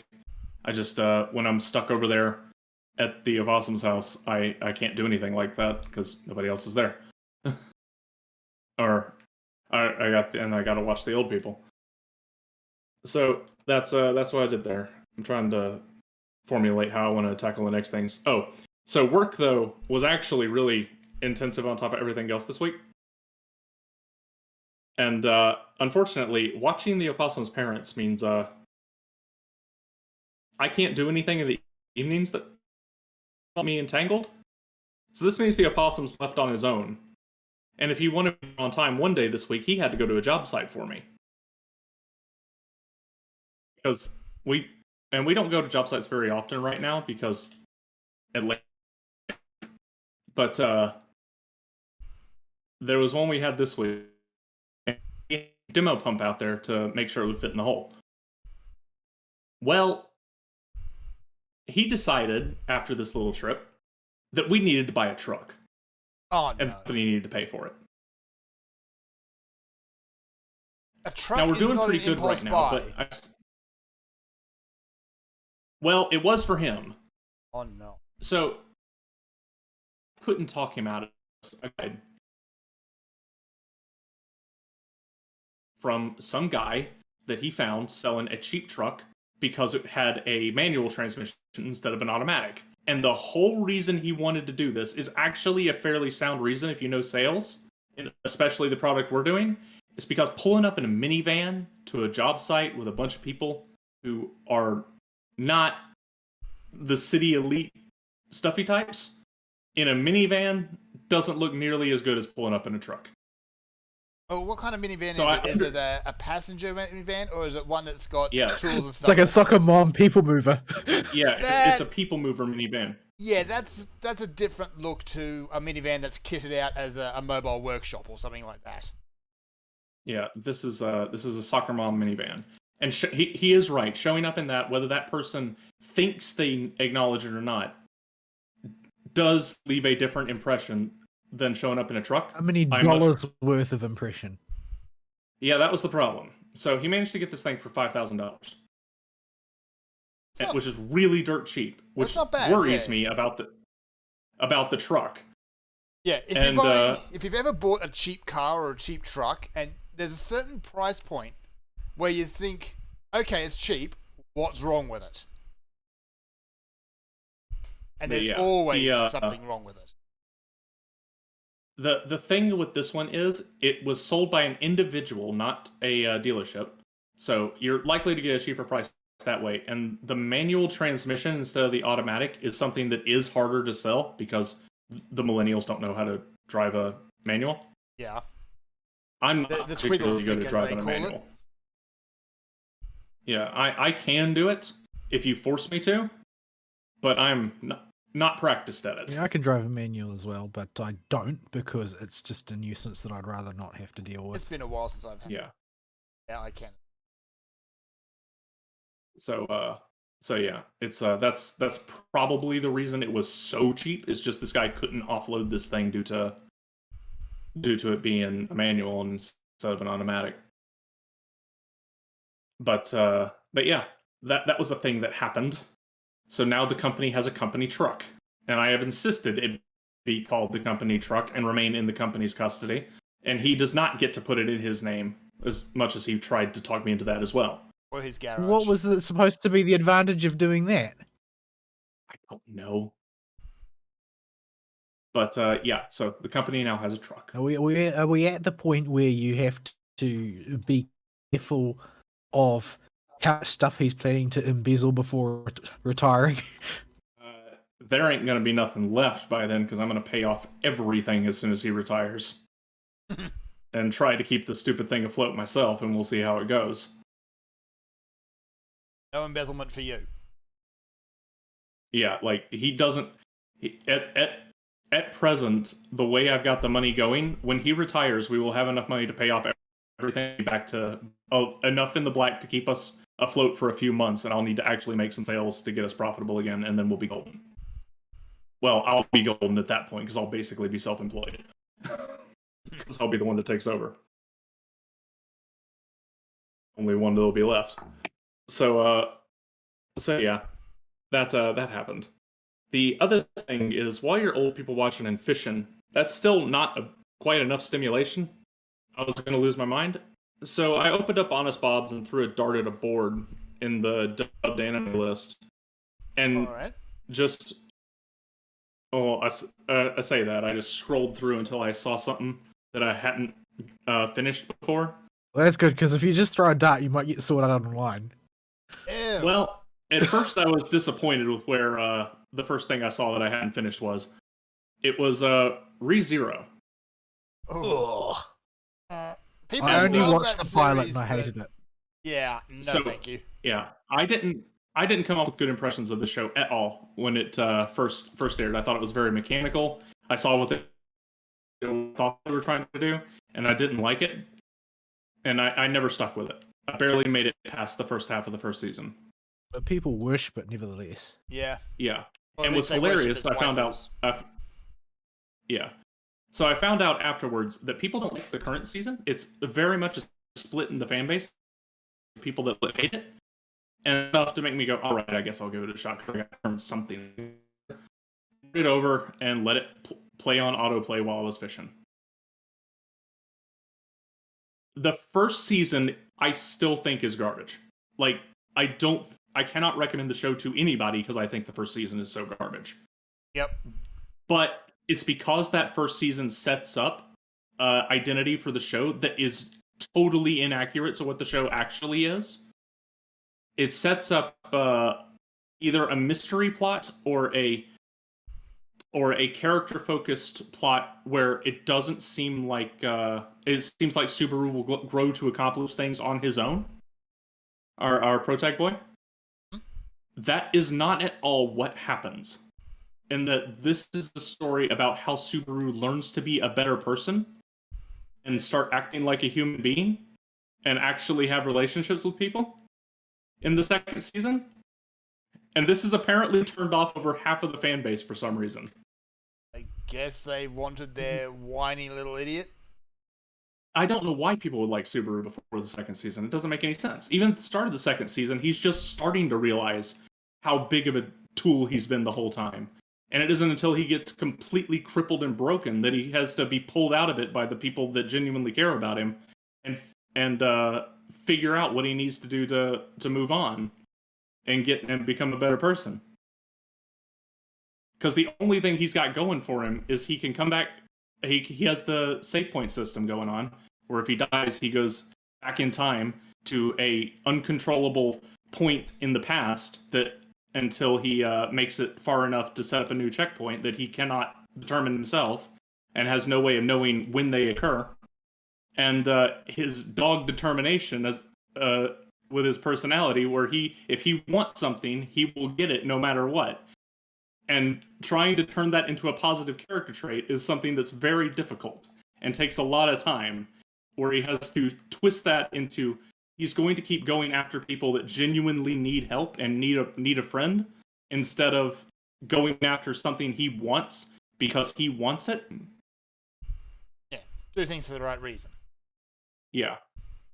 So the second season fixes a whole lot of the problems with the first season, but it comes off after that first season, where the dialogue is mechanical and the characters are not particularly interesting. Subaru is a tool the whole season and near impossible to listen to. It's just really hard to get through that first season. It's a real slog. And if I wasn't stuck in a situation where I literally just needed something to make noise, I never would have got through it. Highest praise of the series is it makes noise. Yeah, well, that's the first season. The second season is much better. Subaru does improve. He does actually grow as a character. You get a genuine story. The meta arc of the series actually progresses. You see a whole lot of good things in the second season, and it's not without its problems. It's got pacing issues, and characters are introduced a little abruptly sometimes, but nothing significant that would turn me off of a show. And in general, it's a good second season. The problem is, I still can't recommend it because that first season is such a slog. And it sets up such the wrong idea for what this show is. This isn't a show about empowering Subaru to do anything. It's not a mystery show about the world and why Rebirth by Death works. No, it's a character growth story. Not even a coming of age story. It's a show showing the growth of Subaru from total and complete tool, and what would it take? What kind of extreme measures would need to be taken to force somebody like Subaru to become a decent person? So what you're saying is that the former audience who now don't like it feel judged. Yeah. So I genuinely like the second season. It's a really good, solid show with big emotional highlight moments. His emotional connections that seemed just impulsive before actually get some depth to them now, and he realizes how impulsive they were and deciding whether to pursue them or not, and what to do with his life now, and start treating these people as actual people instead of objects that he wants. See Amelia? Yeah.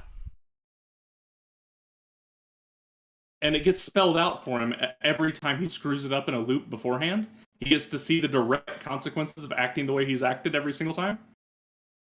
Stop being a scumbag. But yeah, it takes a whole season of just setting up the wrong idea for this show before you get to this point. That kind of explains a bit about Isekai Quartet. Because Subaru in that, he's dumber than Kazuma. Yeah, he's a total tool. He's a complete tool, and he's an idiot. Yeah. So yeah, I did enjoy the second season a lot.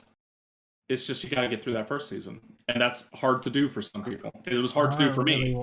You still failed to sell the show to me, because now I know that I'm gonna have to deal with an entire season of, this guy's sort of I guess ultimately he's Kazuma taken seriously.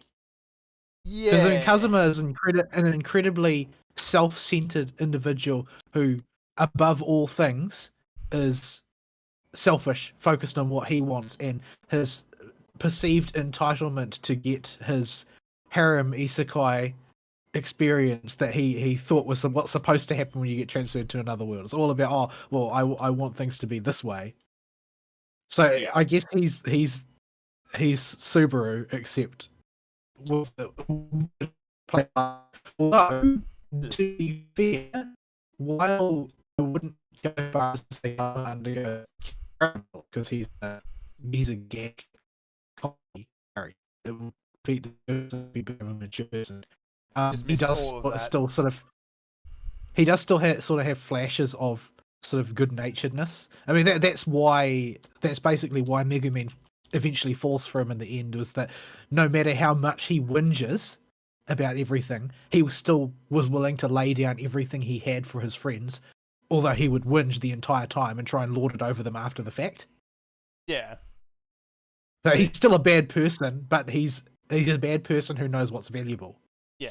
Yeah, and the Subaru problem in the first season is compounded because the first season relies on edginess way too hard for the type of story they're trying to tell. It does help when it gets peppered in the second season, but they're much lighter on the touch with it. They make the edgy moments more intense, but much less frequent, and that really helps sell a lot of Subaru's growth in these moments in particular in the second season. In the first season, everything's just edgy all the time. People are dying left and right. The timeline keeps getting reset. Every death is graphic and horrific, and it's awful. But there's no uplifting mood like, okay, that was really bad, but we learned from it. And now I can move on and do it better. The second season, at least even in its darkest moments, does have a sense of, okay, this time Subaru's got his head screwed on straight and he can actually pull himself together, and he feels like he can do this now, even if everything went pear-shaped the first time. Yeah, it's like when I watched the pilot, but the pilot was just like, oh well, so this is going to be another ridiculously sensationalist sort of isekai story where eventually the main character is going to become Mahiros. Yeah, no. He at the end of the second season finally gets to participate actively in a few battles. And in the first battle, he has to rely entirely on Rim to do the actual fighting and acts as coordinator for his group and instigates the event happening in the first place because he knows where the big enemy is going to show up because he's already done it and died once to it. And in the second battle, he has to rely entirely on the girl in the library to do everything for him because he has no natural combat ability or ability to use magic. So he has to hold her hand the entire time so she can use his magic gate to cast spells. But he doesn't actually do very much other than carry her around and hold her hand the whole time. He's the battery. Yeah. Yeah. He is not growing into a character that can fight or have any kind of power beyond foresight in this world, effectively. So he has to rely on the other characters, which is not how the initial season sets him up at all, which is why I say it gives the wrong idea about what type of show this is. So yeah, that was a interesting experience that in retrospect I'm glad I did, because it changed my opinion on a fairly popular show and gave some context into why people are dumb and like the first season more. I'm afraid to say you still haven't managed to sell it to me. I'm not going to try to. The first season is too hard of a slog for most people. Yeah, I think taking a whole season to set up like that is just too much. Well, the thing is, they don't just take a whole season to set up. They fail to set up what the show actually is by giving you a totally incorrect impression. So the first season's framing of the show and the universe doesn't jive with where they're going at all. It's totally desynced from everything when you have to go through it. But the events are still incredibly important to the story, so you still have to sit through literally the entire thing. So that's why I say I'm still not recommending it. But it's worth noting that it does get better if you do feel like you want to do this log. But I And guess that's- nobody liked that. Yeah, I guess people just didn't like that. Yeah. So yeah, that was ReZero. And that's where I was going with your Isekai talk earlier. I thought about interjecting a little bit there and decided to just save the whole thing for when we got to my week. So yeah, whole lot of fishing. Went through ReZero, and yeah, that's pretty much all I did. Alright. The rest of it was spent working with a normally high workload, just due to jobs breaking. It's has nothing to do with the season or anything. It's just we got a lot of jobs breaking right now, so I haven't been home as much as I would like to be in the interim between old people watching. But them's the break sometimes. It is. Right. We have a few little bits of news. We do. I've been talking a lot. You can pick one per turn.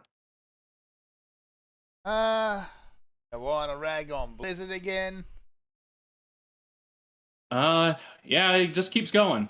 Low-hanging fruit and all, but yeah, this is the latest round of stuff that's being actively removed from WoW, and this time it's negative emotes, as they. Yep. A good- Negativity? Yes, and they're replacing them with more positive one. I haven't seen any of the replacements, if they are replacing them, but they are basically what they're doing is the cringy flirt emotes that are supposed to be cringy on purpose. Yeah. Several of them are being removed. Like the undead females one that is, I forget how it goes exactly, but she's talking about her honkers. And Yeah. she goes, "They're nice, aren't they? They're not mine, but they're nice." Yeah. The sort of joke you can only make when you're a walking corpse. Yeah. But that's apparently too crass now for the new and sanitized Blizzard. But we're talking about boobers. Yeah, so talking anything about that references anything, I think specifically women and sexualizing them, which is basically what flirting is, Yeah. and or anything. The thing is that there's a fly in that ointment of suggesting that that's the Yeah, I symbol know. of gold. I Because their attempt, their method by which they chose to sanitize Medivh's harem was just to change some of the women into men. Yeah. and or into fruit. Or into fruit. But You can cry about men looking at women because they like sex, all that you want. I think it'd be better to be looked at as a sexy human than a pear. well, in this case, it's setting Medivh Well, up to be a lot did more you- adventurous than did you- originally portrayed. You say that, you say that, but did you hear about? I presume you heard about that Peter ad campaign. I didn't look into it, but I did Peter hear has some so talk about many it. bonkers ads campaigns. I can't even keep track. It was entirely about sexualizing fruit. The gist of the ad I campaign do remember. was that if you stop eating meat and become a vegan, it will improve your sexual prowess. That was the idea that they were trying to sell. Poorly. Well, yeah, because it was just a whole bunch of clips of people molesting fruit. Yes. It's just quite disturbing, actually. Indeed, it was. Indeed, it was. This is. So yeah, I mean, that's basically Peter in a nutshell, really. It's like they want to send a message, but they send entirely the wrong message. they send the message they're a bunch of frutophiles, but Yeah. In that case, that's what that one was. we already knew that. So Oh no. They like fruit. a lot. A lot. Yeah, just like Bill Clinton likes his press secretary, So. or not his press secretary. A bunch of the flirt His commands have been removed. Actually, I think flirts, all of them have been removed. I don't think all of them have been removed. I think it's only select ones from people. Yeah. From like the undead female one I The mentioned ones before. they degree as too direct. Yeah. So As well as several emotes are being adjusted as well. Drool, cough, burp, fart, whistle, spit, and moon no longer change when a player is targeting a character. So they don't have So a you special... can't be mean to people? so you can't moon Yeah. someone. So even less interactivity in a game that's already losing interactivity by the minute. Pounce and groan have been adjusted for use when targeting somebody. Kick, stink, shake, and moan have been completely removed as emotes. Yeah, so you can't And, tell somebody them smelly. They have been replaced with the what the fudgery that is huzzah, magnificent, impressed, and wince. That's a bit asinine. But it's current Blizzard. So yeah, they're in full-on panic and meltdown mode. Well, it's we talked about this a little bit before the show. But, Yeah.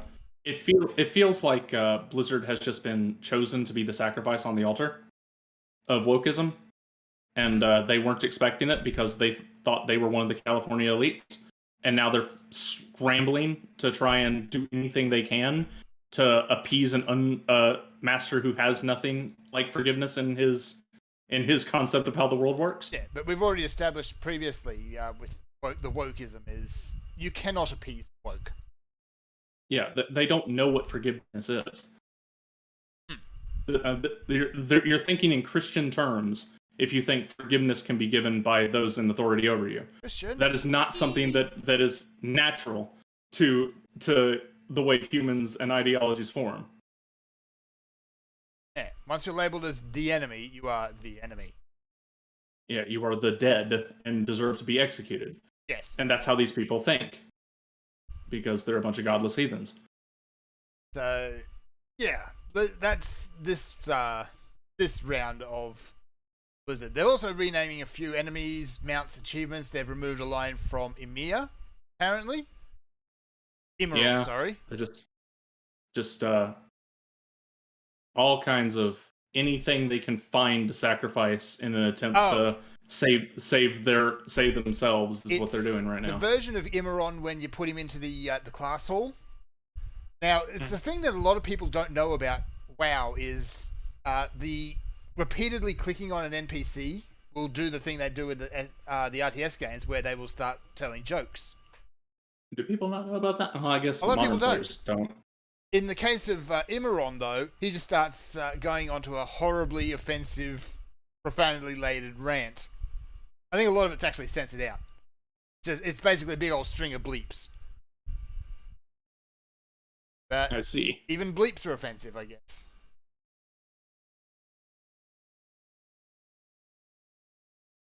Yeah. So that's the ongoing continuation of Blizzard's attempts to get forgiveness for something that they probably didn't even do. Yeah. Honestly, it just seems like they don't know what they're supposed to do at this point, and they're just trying to do random things to be seen doing stuff. And Yeah, hoping it's, that they do something correct. This is what happens when you sign your allegiance up to people that are ruthless in their beliefs. They're just gonna throw you out and throw you on under the bus as soon as it's convenient. They're not your friends. Yep. So that's that. Next bit of article, just a bit of amusement I found was the what PlayStation is putting up as the face of the next month of PlayStation Now. Yeah. Fallout 76 and Last of Us 2. Yep, those are the two big headline things for PlayStation Now this month. I'll grant that Fallout 76 has gone made a lot of ground up from where they were.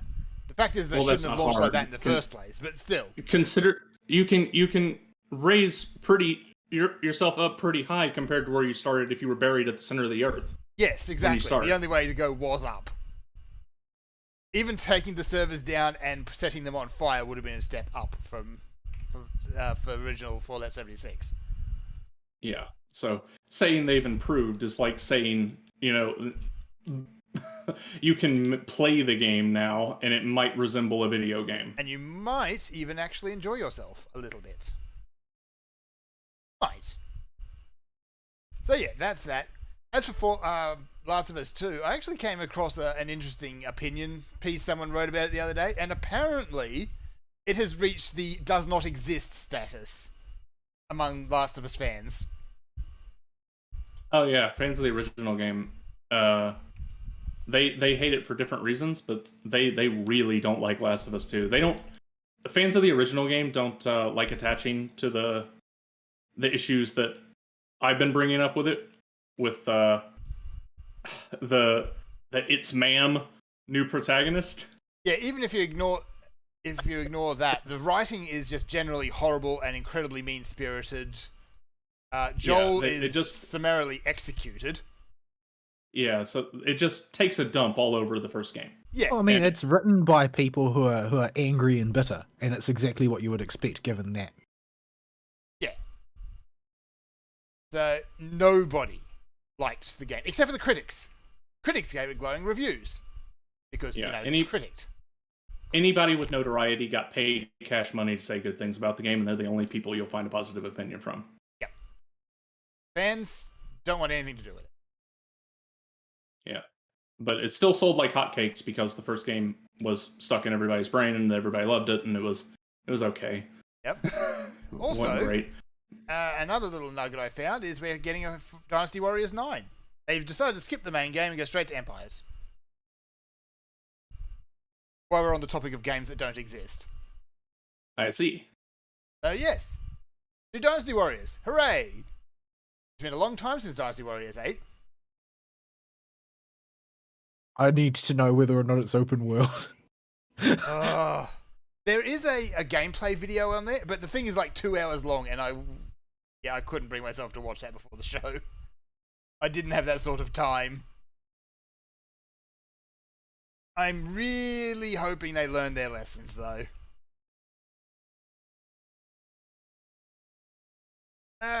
Next,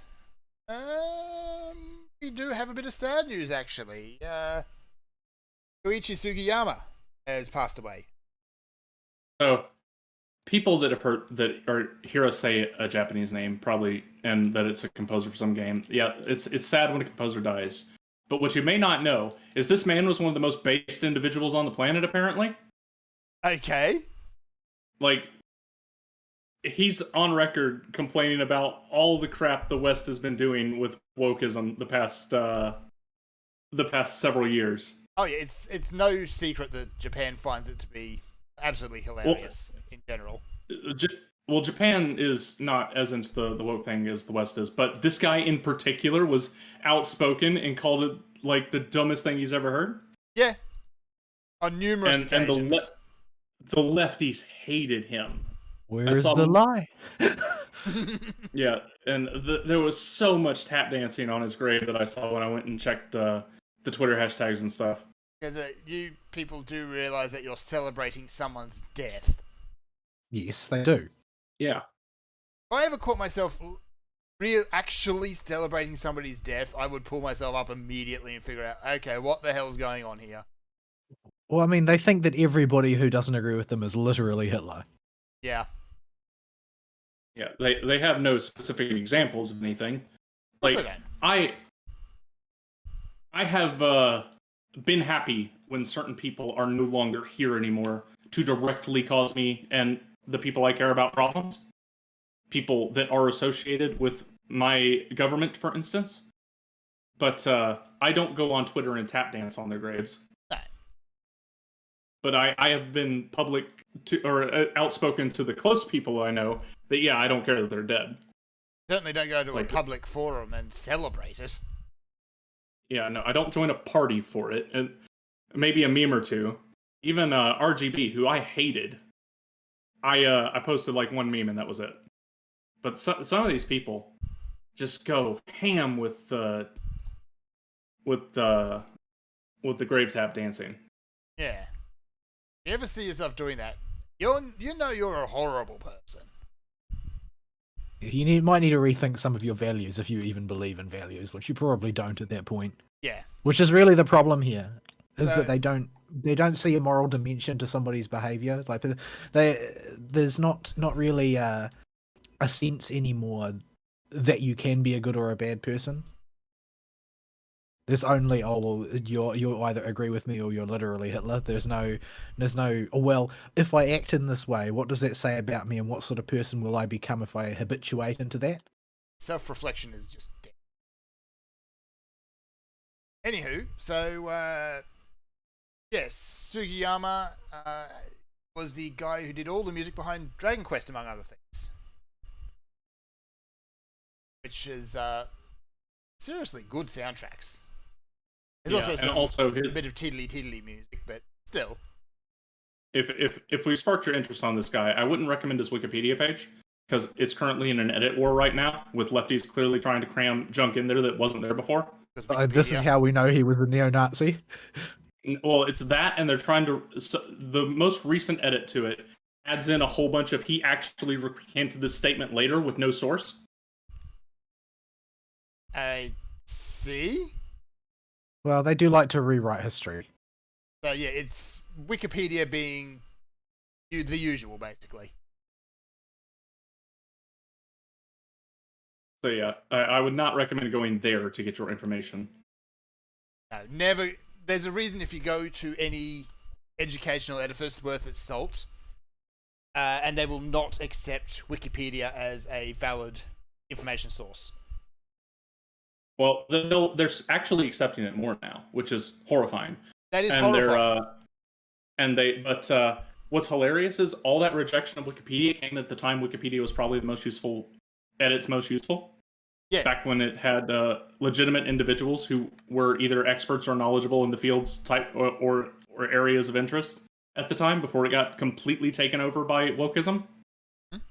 Like when I came through, it was like you could use Wikipedia as a jumping off point, and if you did that, reference it. Oh, all you had to do if you were writing a college paper and needed something from Wikipedia was just click the source and use that as your source.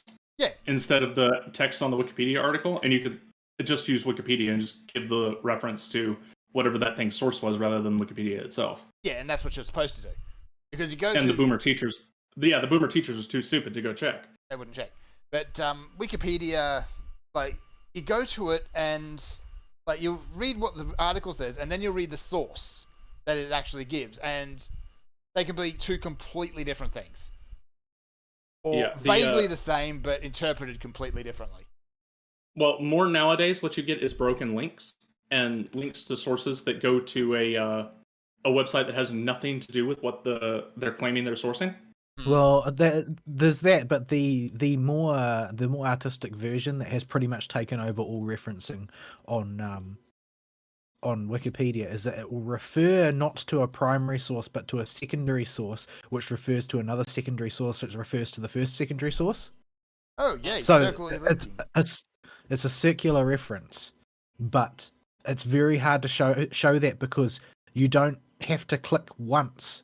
You have to click twice. You have to go to the first source and then find out what they are basing it on, then check the source of the source. And since virtually nobody on Earth will bother with that, that's become the standard approach.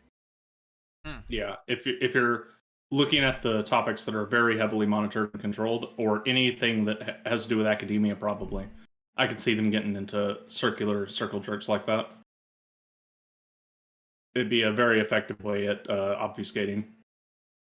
Just subtle enough that people that want to give it a glance and be sure there is something else saying this as well would buy it, and just disobvious enough that it's all a circular lie that not everybody's going to catch it unless they really look into it.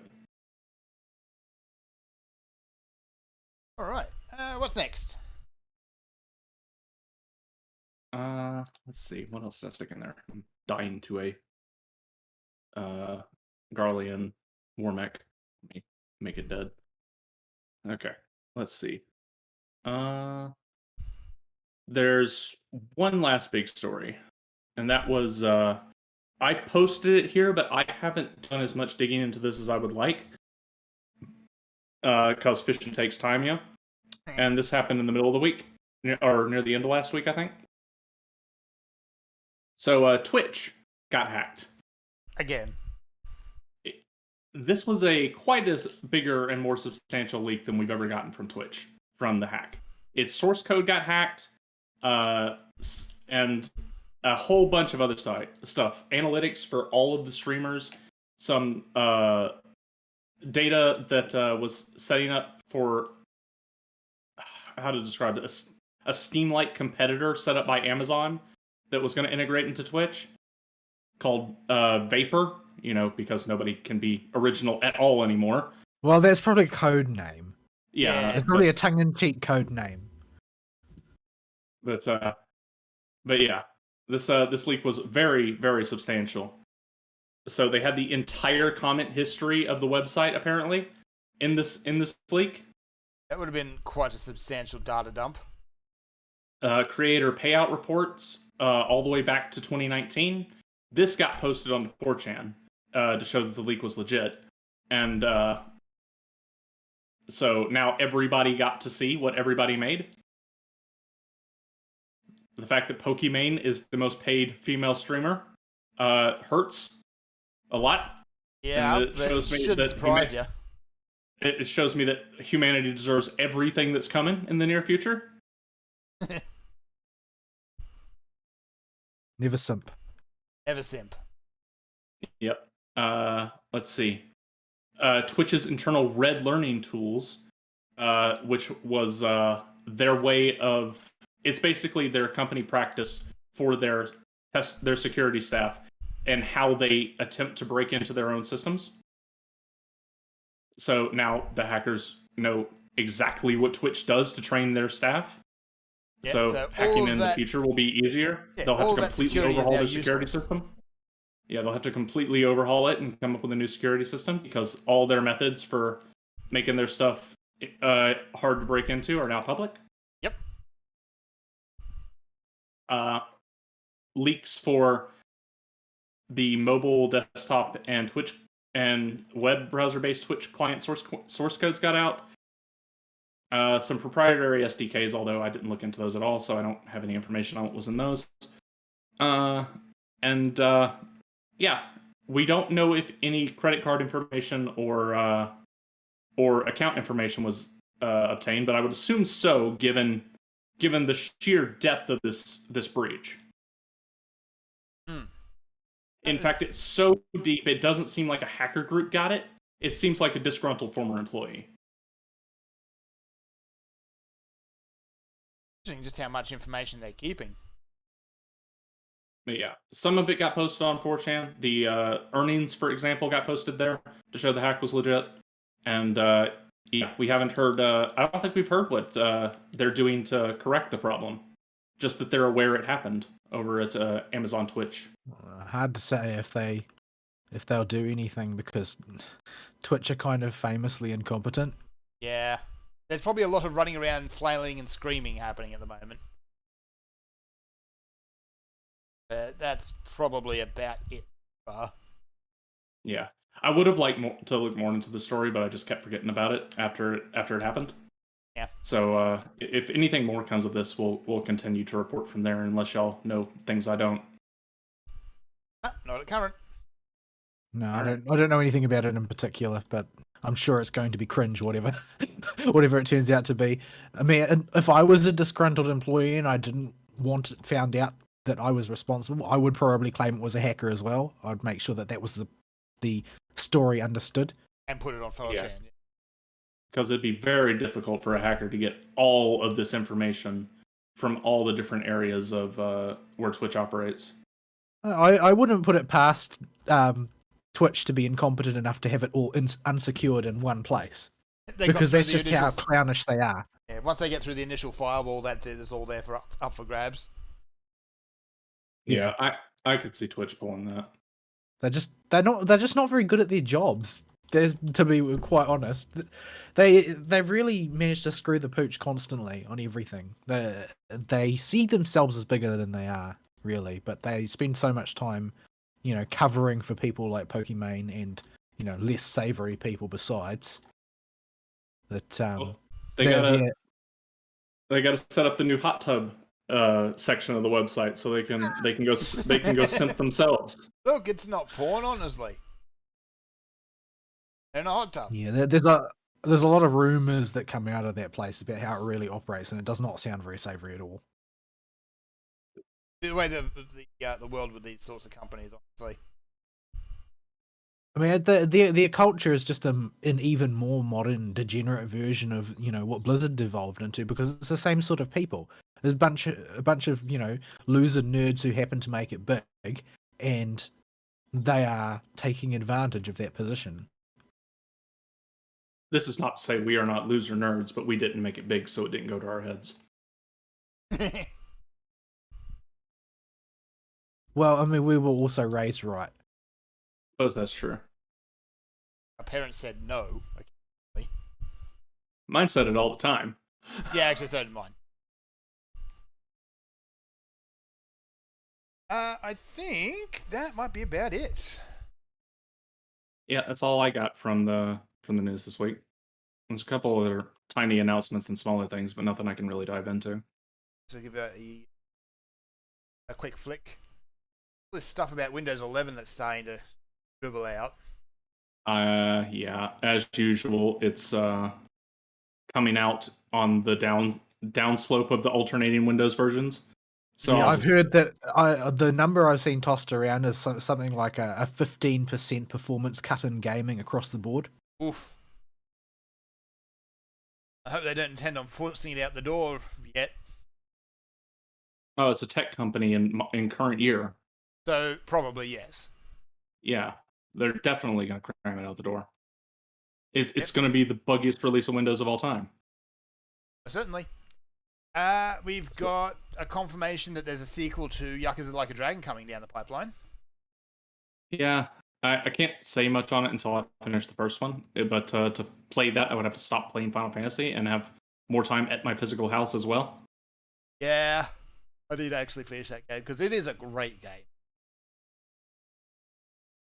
Very, very silly. But I need you to create good monsters. I'm working on it. Actually, I think I'm pretty close. I think I'm about to go fight the Nergigant. I'm chipping away at so much cool post-game content has been released that I just I'd love to participate in that, but I really want to do it with somebody else rather than constantly wrestling with the AI. Yeah.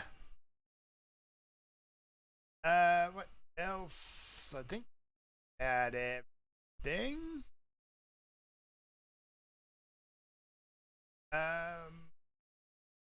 It's a Final Fantasy VII announcement for the first soldier.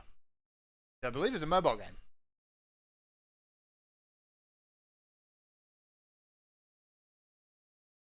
Yeah, if you want, or Final Fantasy VII, and you actually want to see the inner workings of Shinra before. No wait, hang on. Where's evil scumbags? Never mind. All right. Yeah, I think that's it. Alrighty. Let's get out of here, shall we? Closing comments, and I'll get us gone. Yeah, hopefully some time will free up. I know I say it every week, but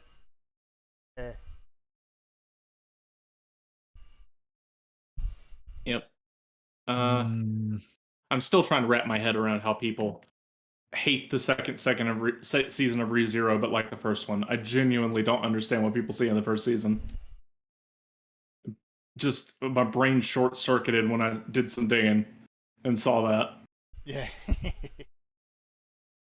Yeah, please let me know if you hear about any of the anime this season that is actually good, because it's very hard for me to motivate myself to watch any of it at this point. Yeah, I'm not seeing anything in there. Yes.